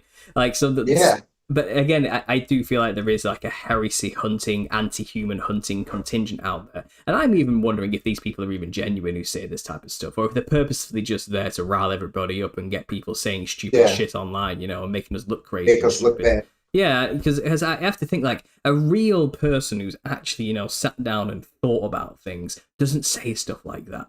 They don't act like that. There's no good fruit from saying stuff like this. Nothing good comes from it whatsoever.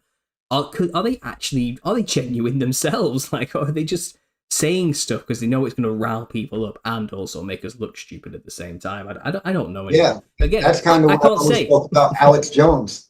Oh yeah, you do want to talk about Alex Jones. Go on, let's go in. Let's get into that. What did you want to talk about with Alex Jones? Let's go. So yeah, so I don't hide the fact. I tell everyone that Bill Cooper was the one who changed me and turned me into where I wanted to do this. Mm-hmm. And then right away, I found Alex Jones, and I was a part of We Are Change, which was a part of like InfoWars, and basically everyone that was a conspiracy person was listening to Alex Jones. Mm-hmm. Everywhere I'd go, all these events, it was Info Warriors, you know. But I always had a problem because I right away in the beginning found out that Alex Jones and Bill Cooper ended up having a beef. And then after Bill Cooper died, Alex Jones would lie and straight out lie about Bill Cooper and say really nasty things. So it really hurt me a lot. And again, this was like, I wasn't even Christian. I was just a conspiracy person. Again, pride, ego, I want revenge.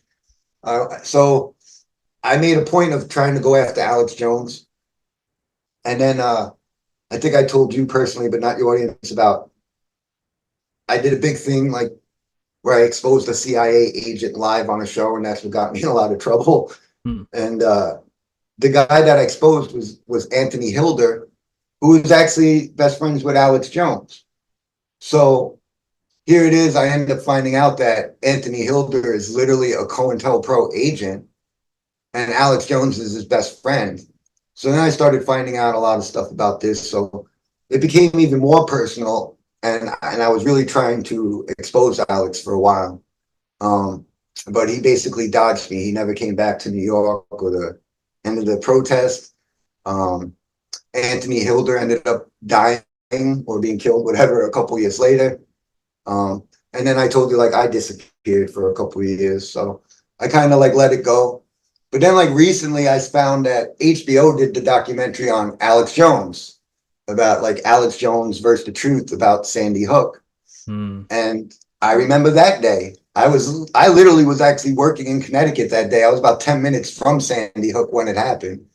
And actually my buddy Matt came out there. I remember he came too.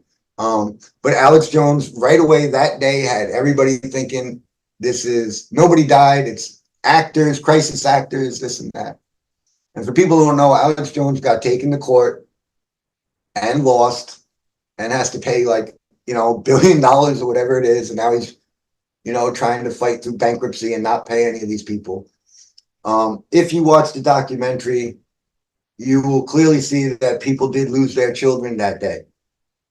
And Alex, even in some of the points, you can see him saying, I'm sorry. Of course, he doesn't portray that, and he's still going to go on to act like he's right. But he was even apologizing because these people did lose children that day. You could get into different things like who the killer was, what was the real, wasn't some, that's different. But children did get killed that day. And Alex had to pay, lost this case. So it brought up memories again for me of like how I really dislike this guy and how he's there to make us look bad. Like you were talking about the reptilian stuff, like a David Icke or someone, So, Alex Jones. So I recently made a video, if anybody wants to see it, on the Vinny B Plant and Seeds channel. Alex Jones, so this brought back all the memories, seeing this again. So between us, let's keep it a secret, Paul and your audience, because what I'm doing now is I'm working with Killer Priest, because Killer told me that he knows Alex Jones or has some connection. So I was like, listen, you want to get, because, again, he's pushing flatter, trying to do something, get something big. I said, you want to get something viral or something big, get Alex Jones on your show and let me come on and call him out and watch him lose his mind. Because I know exactly what he's going to do. He's going to go crazy, which is going to be great video, I think. So I'm like working on getting Alex Jones on there, and then I am going to go and try to expose Alex Jones because that's what I think he is. I think he's an agent. I think he's there to make us look bad by his ways, his ranting, his antics. The complete opposite of Bill Cooper, which was classy, and it was like like even just random people, they would hear Bill Cooper. I would let them listen to Bill Cooper. And they're like, man, who's this guy? Like, yeah, you feel like you're talking to like someone really smart, like some college professor, like who knows what he's talking about. And then you listen to Alex and he's like, I'll eat my neighbor's ass, oh, blah, blah, blah. And he's just, and he's just going crazy. And he goes to the events. I caught him doing thing at events, like hijacking events, and just lying, flat out lying still to this day about Bill Cooper and stuff. So I feel like Alex Jones is one of those people too, where they're there to make us look bad. So when people think conspiracy theory, they're thinking Alex Jones or maybe our buddy Mel Gibson from the movie Conspiracy Theory.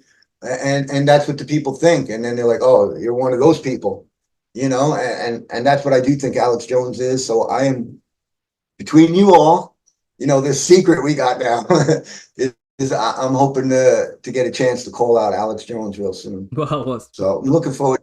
I'd pay to see that. That sounds funny. Let's see if that happens. Let's see if that happens. I remember years ago when I first started on YouTube.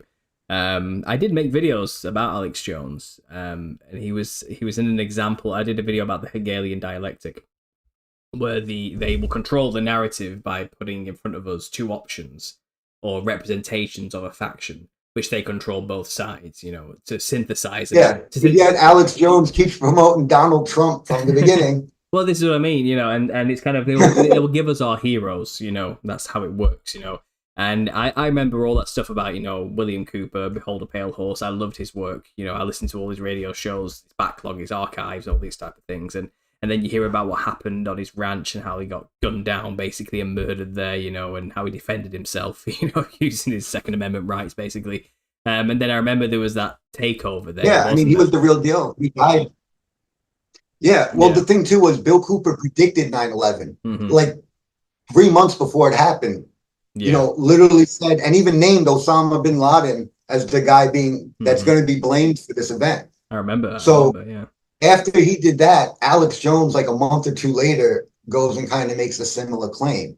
So now 9/11 happens. Bill Cooper's like in his house, like broadcasting for like 12 hours straight. Like, this is what's going on, blah, blah, blah, get ready. He probably knew that they were coming for him. And then they wait for the 5th of November, Guy Fawkes Day.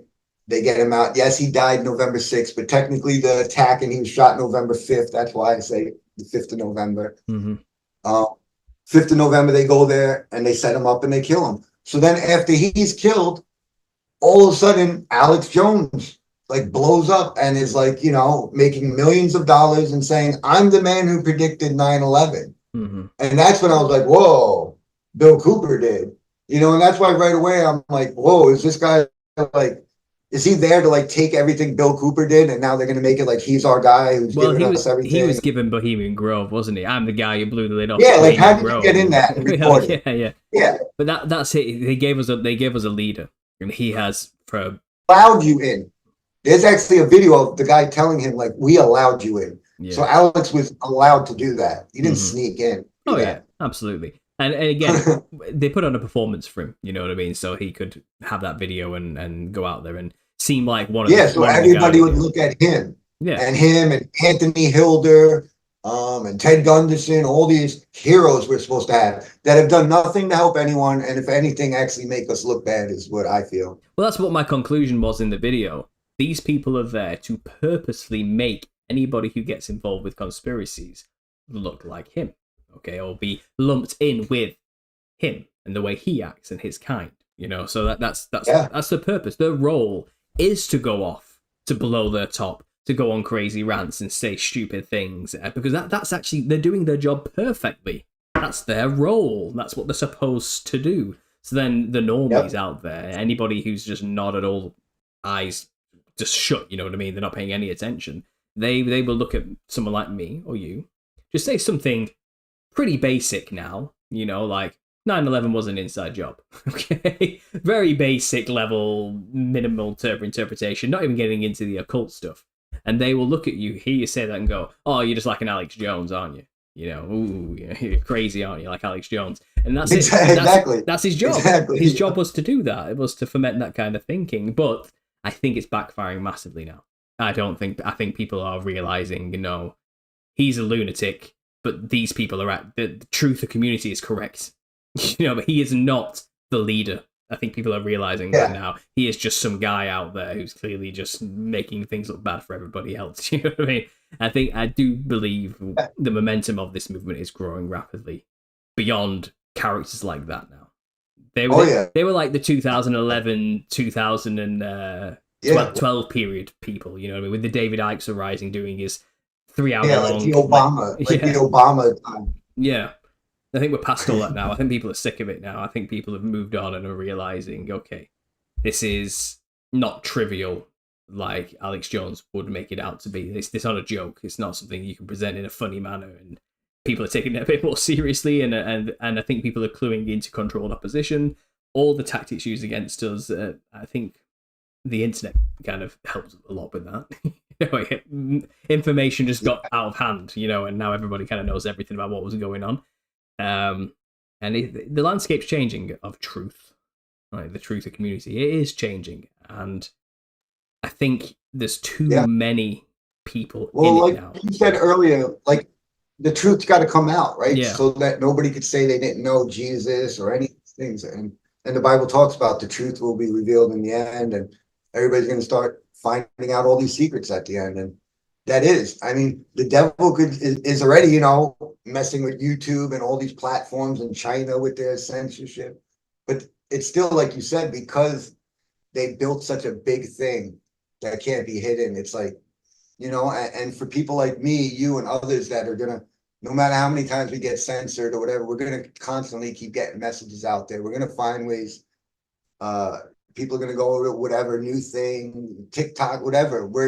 There's too many of us, like you said, and they can't stop it, in my opinion. No. And I think that was, part of what has to happen.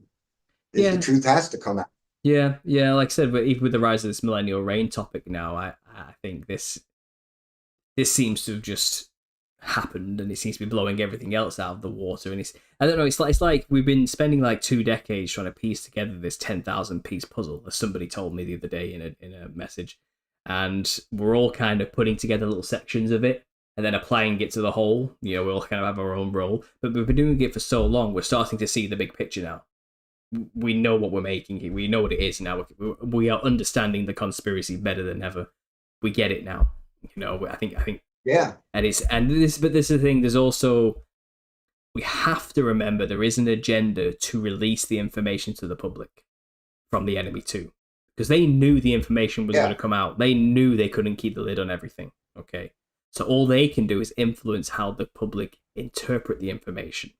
And therefore... Well said. So the idea is now, they're trying to make it so, we rule the world. It's cool. Don't you want to be one of us? And it's kind of, they're selling their agenda, the New Age agenda, the New Age religion, and the Luciferianism as cool and edgy. You don't want to be a Christian, do you? You don't want to be like them. It's kind of like, you can have all the power in the world if you do what go along with ours. We're trying to help humanity ascend to the next level and become like gods. It's cool, isn't it? Put the chip in your brain, whatever. Why not? Like, they're actually trying to sell it as though it's a good thing, and the bad guy is actually Jesus.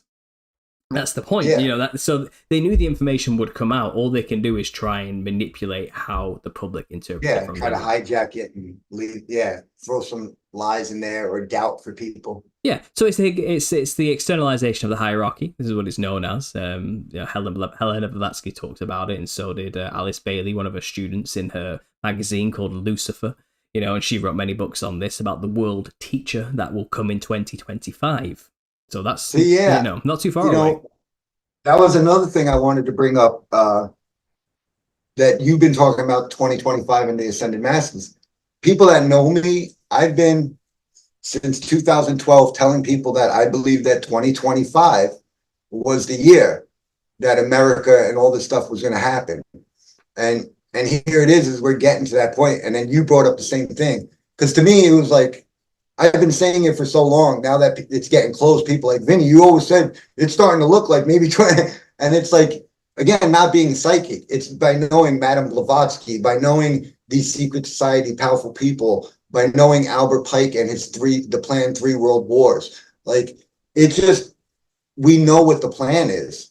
And I've been saying for a while that, they think they've been saying by the year 2025 that this new master is supposed to come on the scene. They basically feel like the new world order is not going to have to be hidden, and it's going to be right out there. And that's why I've also been telling people, I've been talking about Trump since 2015.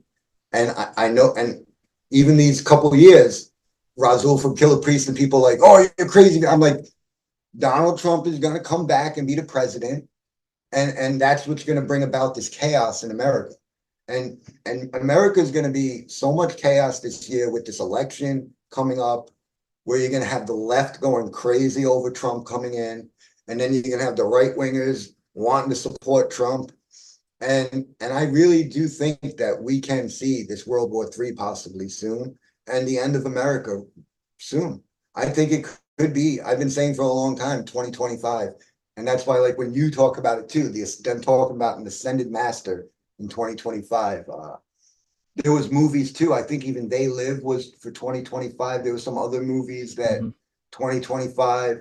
The military had something like by the year 2025, like 80-90% of the people are gone. New maps, new stuff. Like, they're planning on something big for the year 2025. It seems pretty obvious, and that's why I'm glad you've been bringing that up too. And I wanted to say I totally agree. I know people like, well, Agenda 2030, that might be something else. Maybe that's the alien agenda. I don't know, but 2025 was the original plan. And I think that's what it's looking at. I think we're going to get Trump as the president soon. Oh, and I don't know if you know, one of the new big stories I've heard here in America is the Congress signed the law to bring for the draft. Oh, yeah. So 18 to 26-year-old men and women, all you strong women out there that want to be men equal, well, you're going to get drafted too. And, it didn't happen yet, but they did pass it. So why would you pass it unless you're getting ready to do it soon? All this talk about the military and everybody's going down into Florida because Russia's off, not far from Florida. It's, again, we know that Putin and all these people are friends. Or at least I know that, and I'm sure you and a lot of the audience know this, that this is just a stage and they're all buddies. But this is the ritual, the plan that they've had planned, and they got to bring it about to have their one world government. And Albert Pike and these people have talked about this for a while. And the Third World War is basically like the Muslims and atheists like at war with the West, the Christians. And Russia is big with the Muslims, and you're going to have the Muslim world. If Israel and these people destroy the Dome of the Rock, which it seems like they want to and aren't stopping until they do that, you're going to set the Muslim world on fire, and they're going to wage war. It just seems like they're trying to push this all for this war. Well, that's the Albert Pike agenda, isn't it? The plan for 3 world wars in order to bring in the Luciferian doctrine. And turn people away from traditional religions and get people disillusioned with both religion and atheism. Yeah. And they've been doing that through the horrors of communism over the past 20th century as well, to show that, if you have no belief, human brutality takes over. If you have dogmatic belief, brutal dogmatic wars happen. Therefore, they offer the solution, which is the true light of Lucifer, as they call it. You know what I mean? And that is going hand in hand with Helena Blavatsky's The Introduction of the World Leader in 2025 to unite all the religions together as one and to create a new harmonious new age, the age I wonder if it's going to be the... Go on, sorry. Will it be the fake aliens? I don't know. I think that happens after, but who knows? Maybe it all just gets tied in, and that'll be our leader, our ascended master alien. Well, I've speculated to no end about this, and the fake alien invasion is on the cards. It's always been on the cards. Yep. Sorry, I'm just reading comments there. But the fake alien invasion has always been on the cards, and I know they're going to roll it out. They put too much money into it to not roll it out. The programming's been there for so long. And it's kind of, I can't see them not playing it out. I mean, this is why they bothered with the heliocentric lies. This is why they have put the alien sci-fi propaganda out for over 100 years, since War of the Worlds radio broadcast. This is why they've pushed evolution theory on us. This is why they've hidden God and hidden the shape of everything points towards they need us to believe in vast infinite space full of multiple universes with an evolution and things getting better over time rather than worse, things changing, so that we'll believe that aliens exist, they're going to turn up, and they're going to help us ascend to become superhumans, okay?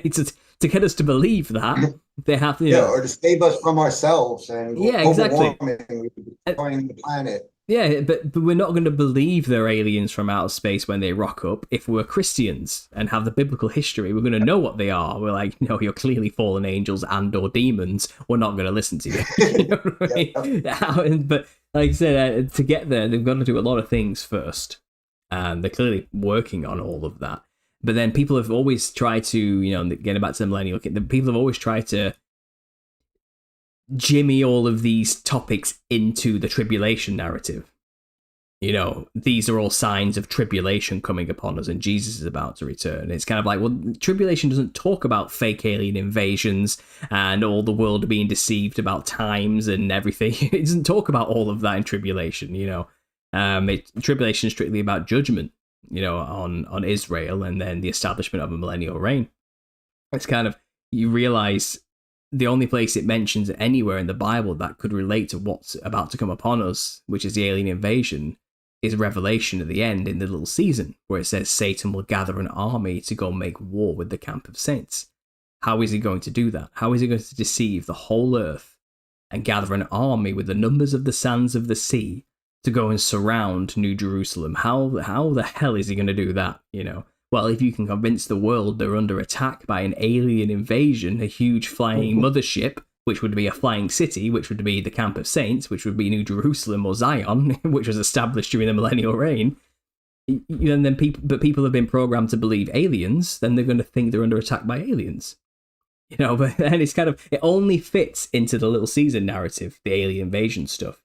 Then you get all these people and the futurist types who have always been trying to say all these signs and these fake signs and wonders in the skies of aliens and stuff like this. All this agenda is working towards the tribulation event. It's kind of like, but the tribulation doesn't talk about these things.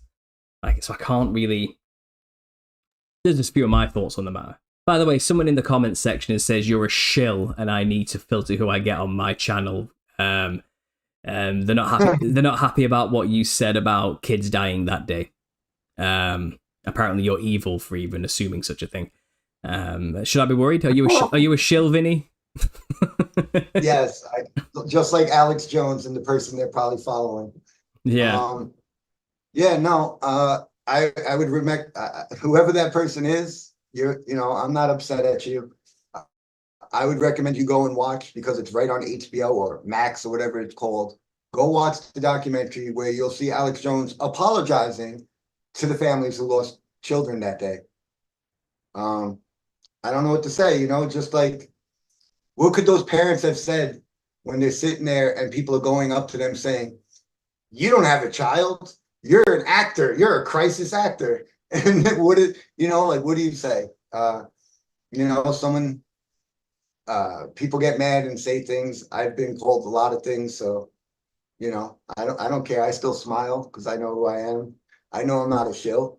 If you get mad and get defensive, then maybe then maybe there is something there that you call someone. But you guys call me shill or whatever, and I'm just gonna smile because. Well, all my response is if you believe that, Vinny, and someone else believes no, it's all fake and no one had any kids, does it matter? Or does that instantly mean that you are a shill because you have a different opinion on what happened that day? Yeah, I could be wrong, just like all of us could be wrong. Yeah, it's wrong to just... I'm sick of people casting that label on people just because they disagree with their ultimate worldview. Well, they must be a shill out to deceive. And then it's kind of like, well, no, we're just people all trying to figure stuff out. And we're having conversations, and it's kind of, use your own discernment. You don't agree with them, fine, take it or leave it. That's all we can really do, isn't it? And that's kind of my response to that. But yeah, fake alien invasion stuff. Come on, they're going to be doing it. They're going to do it. And I can only fit it into the end times little season narrative. I mean, have you put any thought into it yourself? Oh, with the aliens? Yeah. No, again, I think that basically everything you were saying is what I've been saying, Paul. They've been for a long time getting this ready. These secret society members feel like this is the way I feel like ancient aliens and all that on what was it, Discovery History Channel, whatever. I mean, Hmm. all these programs to get people to believe in aliens because clearly they're going to do it. I know that these people all talked about the final card. Even the woman who worked with Werner von Braun openly said that the final card is this fake alien invasion. Hmm. We've seen Reagan talking about it in the 80s. It makes perfect sense, you know. Yeah. Again, a boogeyman, just like we went through in 2020. There's this invisible thing flying around that you better be afraid of. Hmm. 9/11, you better be afraid of the Muslims. They're going to blow up bridges. They're going to blow up this. They're going to poison this, that. It's again just an invisible boogeyman, Hmm. and you know, they've done enough to program the people that want to believe in aliens and this and that. You Yeah. know, Well, I that think are going to call me. You're a shill, Vinny. You don't believe in aliens. I'm a shill for that too. as if it's like you don't believe what you don't believe aliens are demons. You must be a shill. It's kind of well, look. I think they're going to play many cards at once here. I think this is going to be a multifaceted deception. I think there's going to be good aliens and bad aliens, and I think the good aliens are going to save us from the evil invading bad aliens that have come to destroy the earth. Jesus, you know. Like, and it's kind of, you know, and the good aliens are going to rock up, which will be the actual demons, and then maybe the Nephilim manifest again, I don't know, or maybe fallen angels, the principalities. They're going to rock up and point to Jesus and say, we've come to save you from the evil invading emperor, you know, the Darth Vader with his Death Star or something, I don't know. Like, you know, and he's come for total dominance and to destroy the Earth, but we've come from the Galactic Federation to save the planet Earth from the evil invading you know, imperialist out there, you know, but you need to rally together with us. We need to gather an army together to fight. And once we defeat the evil invading alien, you can join the Galactic Federation and we'll all advance into the stars together or something. I don't know. There's going to be something like that. And that'll be the world teacher rocking up. Or maybe the world teacher will rock up and it's going to be someone claiming, look, I'm an alien from another planet. You're in danger. Something's coming for you and I'm here to warn you, you know, and it's all prepping people to be against Jesus at the end, you know. And this is the thing, I believe if it's a physical reign on earth, or even a spiritual one for that matter, I think it'll become manifest eventually either way. But if there was a physical reign for 1,000 years and New Jerusalem descended from heaven and Zion was there and it's in the center of the earth, let's say, you know, it's the Black Rock, it's the Rupus Nigra, you guys, I told you guys, I believe that's in Antarctica. In and my view yeah, but of it, I believe it's out there. Yeah, exactly. So, you know, wherever geographically it is, yeah. The point is, it is a location somewhere, okay? And I do think it never left that position. Even after the 1,000 years, it's still there. And nothing changed. It didn't abandon us and leave. All it is that the cameras aren't pointed on it anymore. It's not on the maps anymore. It's been hidden from us, but it's still there. And people have had stories of finding it, you know what I mean? Like, the Smoky God is a great retelling example of that type of thing, you know, that myth of people stumbling upon this place full of giants with this super advanced technology, you know, just by chance, you know what I mean? It's kind of... you reminded me of something to bring up. I found another thing, The Pilgrim's Progress. This was a book that, I think it was like a Puritan, you know, in America in the 1600s. This was the second most published work, you know, other than the King James Bible, whatever. This was like a huge book, and it was called The Pilgrim's Progress. And it's about a guy who gets a vision to escape the city and go look for the heavenly city, New Jerusalem. So again, going about where we're saying that this place is already here and that there was a 1,000-year reign. So here it is, another story of someone that's going to find that city that's here. Well, exactly. But the point is, I think... Pilgrim's Progress. Yeah, the point is, Jesus never left. It's there. So in the end, all they would have to do is point the camera to it, put it on the television, this floating city, right, which looks like a huge mothership of something. Because it's like it's like 16,000 miles by 16,000 miles. This city, it's not a small thing. You know what I mean? It's huge. It could be a giant cube or a giant pyramid. I've heard other theories say. Who knows? You know what I mean? I will know it when I see it, type of thing. But the point is, once they suddenly point the camera to it, or it moves to a position where they can no longer hide it and people are witnessing it, so they have to put the camera on it. You know, there's plenty of stories that the the magnetic North Pole has been shifting and is about to hit Siberia. It's about to go to the coast where people will see it. So if that's the floating city, maybe, then maybe it is moving and will become visible inevitably, and they have to show people, okay, people see it now, we can't hide it anymore. So what do? They control the narrative. Alien invasion, huge mothership has just turned up out of nowhere, and we're all shocked and surprised. And that's what the news will be full of, and then they have to control that narrative as much as they can through the controlled medias. Because they can't let the truth get out, that Christ already reigned for 1,000 years and he never left. He's still there, and it's time's coming, And that was I was thinking about. One of the things also was like, if, let's say, when the short season began and Lucifer was let loose to deceive the nations, if it was in Antarctica, could we clearly see that at some point Antarctica wasn't ice, or like what we're seeing now. And I feel like it actually was something kind of recent, because maps in the 1500s or whatever were showing land there. So I think that this short season, which we feel wasn't that long ago when the devil was let loose, maybe that was like a barrier kind of put up to keep like the riffraff from having an easy way into there. And like the environment changed a little, because, right now you would need some special equipment and heavy duty stuff to make it past that ice and get over the ice wall. So do you think Antarctica is like an actual island as it's shown on maps somewhere else on Earth? It's not a ring. How do you view Antarctica? The bottom of the square. I mean, I don't know how big it is or how far, it goes. It seems like it was pretty big. People have said that it's like the size of South America. Yeah. I don't know. But to me, it's just the furthest down, I see. To me, I see, because obviously it would be in the corner, and I think that's what the Bible also describes, like that. This is like on like the highest mountain, right, and like sort of off to the side, and that's why I was wondering if again, maybe Antarctica. Because most people with the flat map. 1967, whatever those people that went out there and came back, they came back different. Like there were guys like scientists that were like just did not talk. They did not want to talk about what they saw. Something happened out there. These people saw something out there that really freaked out some people. It definitely seems that way to me in my research. Something in 1967 when these scientists were out there were like, there were some that were like almost paralyzed by fear.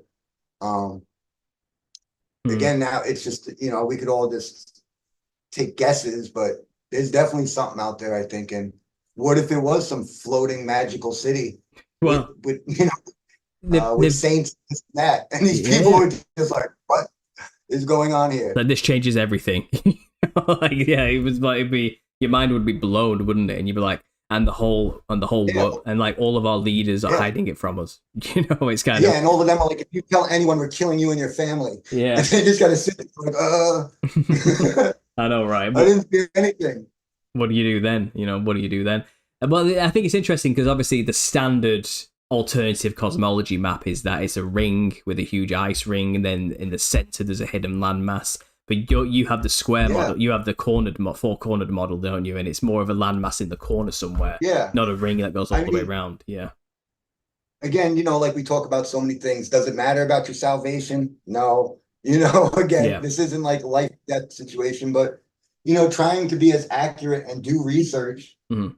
Like I said, I believed in the circle dish for many years, and that's what I was telling people it was. And even my friend Matt, if he's in the chat, I mean, I would always be like, yeah, and like almost trying to like say, look, it's curving, like, it's going a circular thing, and I was trying to, but again, just being honest with myself, I would see people that would attack Dave Weiss and others and bring out some valid points to where I feel like Dave Weiss and most flat earthers just right away, look at them as they're a baller or whatever. They're the enemy. They're just here to make me look bad. I'm not going to waste my time.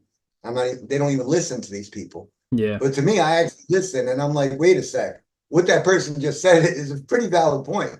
The sun path is not the way you're saying in the Southern Hemisphere, Dave. And again, my ego and pride, I didn't want to think about it for a while, so I just ignored it. We know the Earth's flat, and I just want people to know that. and I didn't focus on that. But then after a while, like it was literally again just me having my own visions, like where I'd go to work every day, and you're used to the sun's here, and you know the moon's there, and then all of a sudden I go and like the moon is like completely way off the next day, and I'm just like, Mm-hmm. and I don't know why, but the Book of Enoch just like popped into my head, and I was like, wait, is this like it's going through portals? Like, because this is a dramatic jump. It didn't just gradually happen. And then I just started thinking about like just simple things like the sun rises in the east, sets in the west, and that these are geographical locations. And the way Jesus and the Jews talked, that these were locations, not directions. Like you just go left and that's west, and you just keep going east, and Mm-hmm. you're gonna turn around and circle. Like that's not what they believe. They believe the east is the east, the west is the west. The sun rises in the east, you know, and that's what we see. Even the map set up for that. You know, the sun rises here and sets in the west. Mm-hmm. I just started taking things literal, and like I said, that there's just problems with the circular dish with the southern hemisphere. Yeah, well, And I think it's interesting because that is always the model that's been used against us, and it's kind of like, oh, you idiots for believing this model, it's so stupid, and all this type of stuff. And I've always been of the mind of, I don't know what it is. I can't see it. I have not had the privilege of Enoch to witness it from and that it might level, not mean know? a lot to you and a lot of people listening, right? Like it doesn't, because it's not the biggest thing, right? Jesus and making it to heaven is the biggest goal for us, but it is something that if we're going to be honest about, and I did start looking into it a little bit, and then I was like, wait, I think it's the Book of Enoch, and it's like Pac-Man and the sun and moon and all the stuff. I was going to say, so it's the it's the Pac-Man. See, the thing is, I've always been more inclined to think it was kind of like a programmed Pac-Man style. You go through one side, you come out the other, infinite loop type, holographic projection type thing. You know, and if that is, I'm not saying the Matrix necessarily, but what I'm saying is it's God's creation, and we know scientifically this place is like code, like this place has math written into it. You know what I mean? This place has rules, and which seem mathematical, and it is kind of like a computer program in a way, just and particles are like bits, and it's this type, and it's got form and function and structure, which seems to need a creator to design in a way, you know what I mean? And it behaves like a game in a sense. It behaves like a programmed entity or machine. So I've always considered, even my wife says this, it's all fake. It's definitely all hologram. That's she falls on the holographic projection line. I believe the moon is a hologram. Yeah, I think a lot of it. I've been, when I say like this stuff and I talk about it, people right away think I'm crazy and come at me. But it's like, it's like, why are you being focused on the physical? Like we really don't. I think it's more like you're saying. It's almost like God's made. It's like a virtual reality, and we're like in this little space that this is going on in an enclosed system. It might not have any stuff outside. And that's what the Book of Enoch talked about. That there's stuff. It's outside, and like time is different outside of here. Yeah. It might not have any discernible edges necessarily. It might continue for as long as there is a perceiver to perceive. You know what I mean? Like quantum physics says, things don't exist until there is a observer. So it's possible it could go on infinitely if you're there to observe it. It's just no one's ever gone that far because we live within a defined boundary, which we call continents, and we don't believe there's anything further to find, because we have our programmed maps given to us, and we believe the map is the territory, so we don't bother to explore any further. It reminds me of the Truman Show, actually, where he stands up as a kid in class. He's like, I want to be an explorer when I grow up. And the teacher's like, oh, but that's too bad. Everything's already been explored. As she pulls down the map, it's like, there's really nothing else left to find. And that is kind of how we've been taught, I just thought that was funny. Anyway, Vinny, we've gone over 2 hours now. I think that's totally possible with Antarctica. Yes, absolutely. So we need to round this up because we've been going for 2 hours 10 minutes. So and I know we could go for another 3 hours if we let ourselves. So we do need to stop. But It's been good, Vinny. Thanks for doing this. Do you have any closing statements? Anything you want to say to people? Any way you want to direct them as well to find out more about what you do, and any channels or anything like that? Yeah. Well, tomorrow I'm actually was invited on a new podcast on Spotify that I'm going on called Firmamental. So I'm going on there tomorrow if anybody wants to listen. My channel that I'm trying to do stuff with is Vinny B planting seeds. But yeah, I don't know. Just I guess what do I say? I mean, I, like the show. I really want people to get what Christianity like. Real like again, the love and forgiveness is what I feel like we got to focus on. Try, try to do like what I said. Try to find the right questions to ask people, your family, and people that you feel like you can't communicate with or get through to. Don't preach to them. Don't make like you know more than them. Be humble and have compassion for these people. They're not the enemy. They're just lost sheep. Most of these people are family members, and most people are not the evil running the world. They're lost sheep, and we need to have more patience for them. And like that famous saying, you attract more flies with honey, than vinegar. Be sweet to these people, have compassion, and watch how much more these people will open up and talk to you.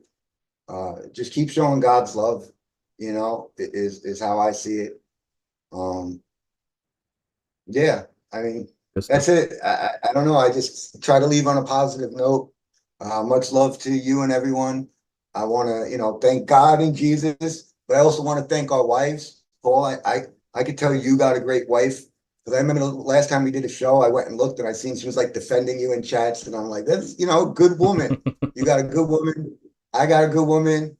I saw Toad House is always with his girl. Like, us guys who have a good woman, thank you to our strong women that support us and let us do this.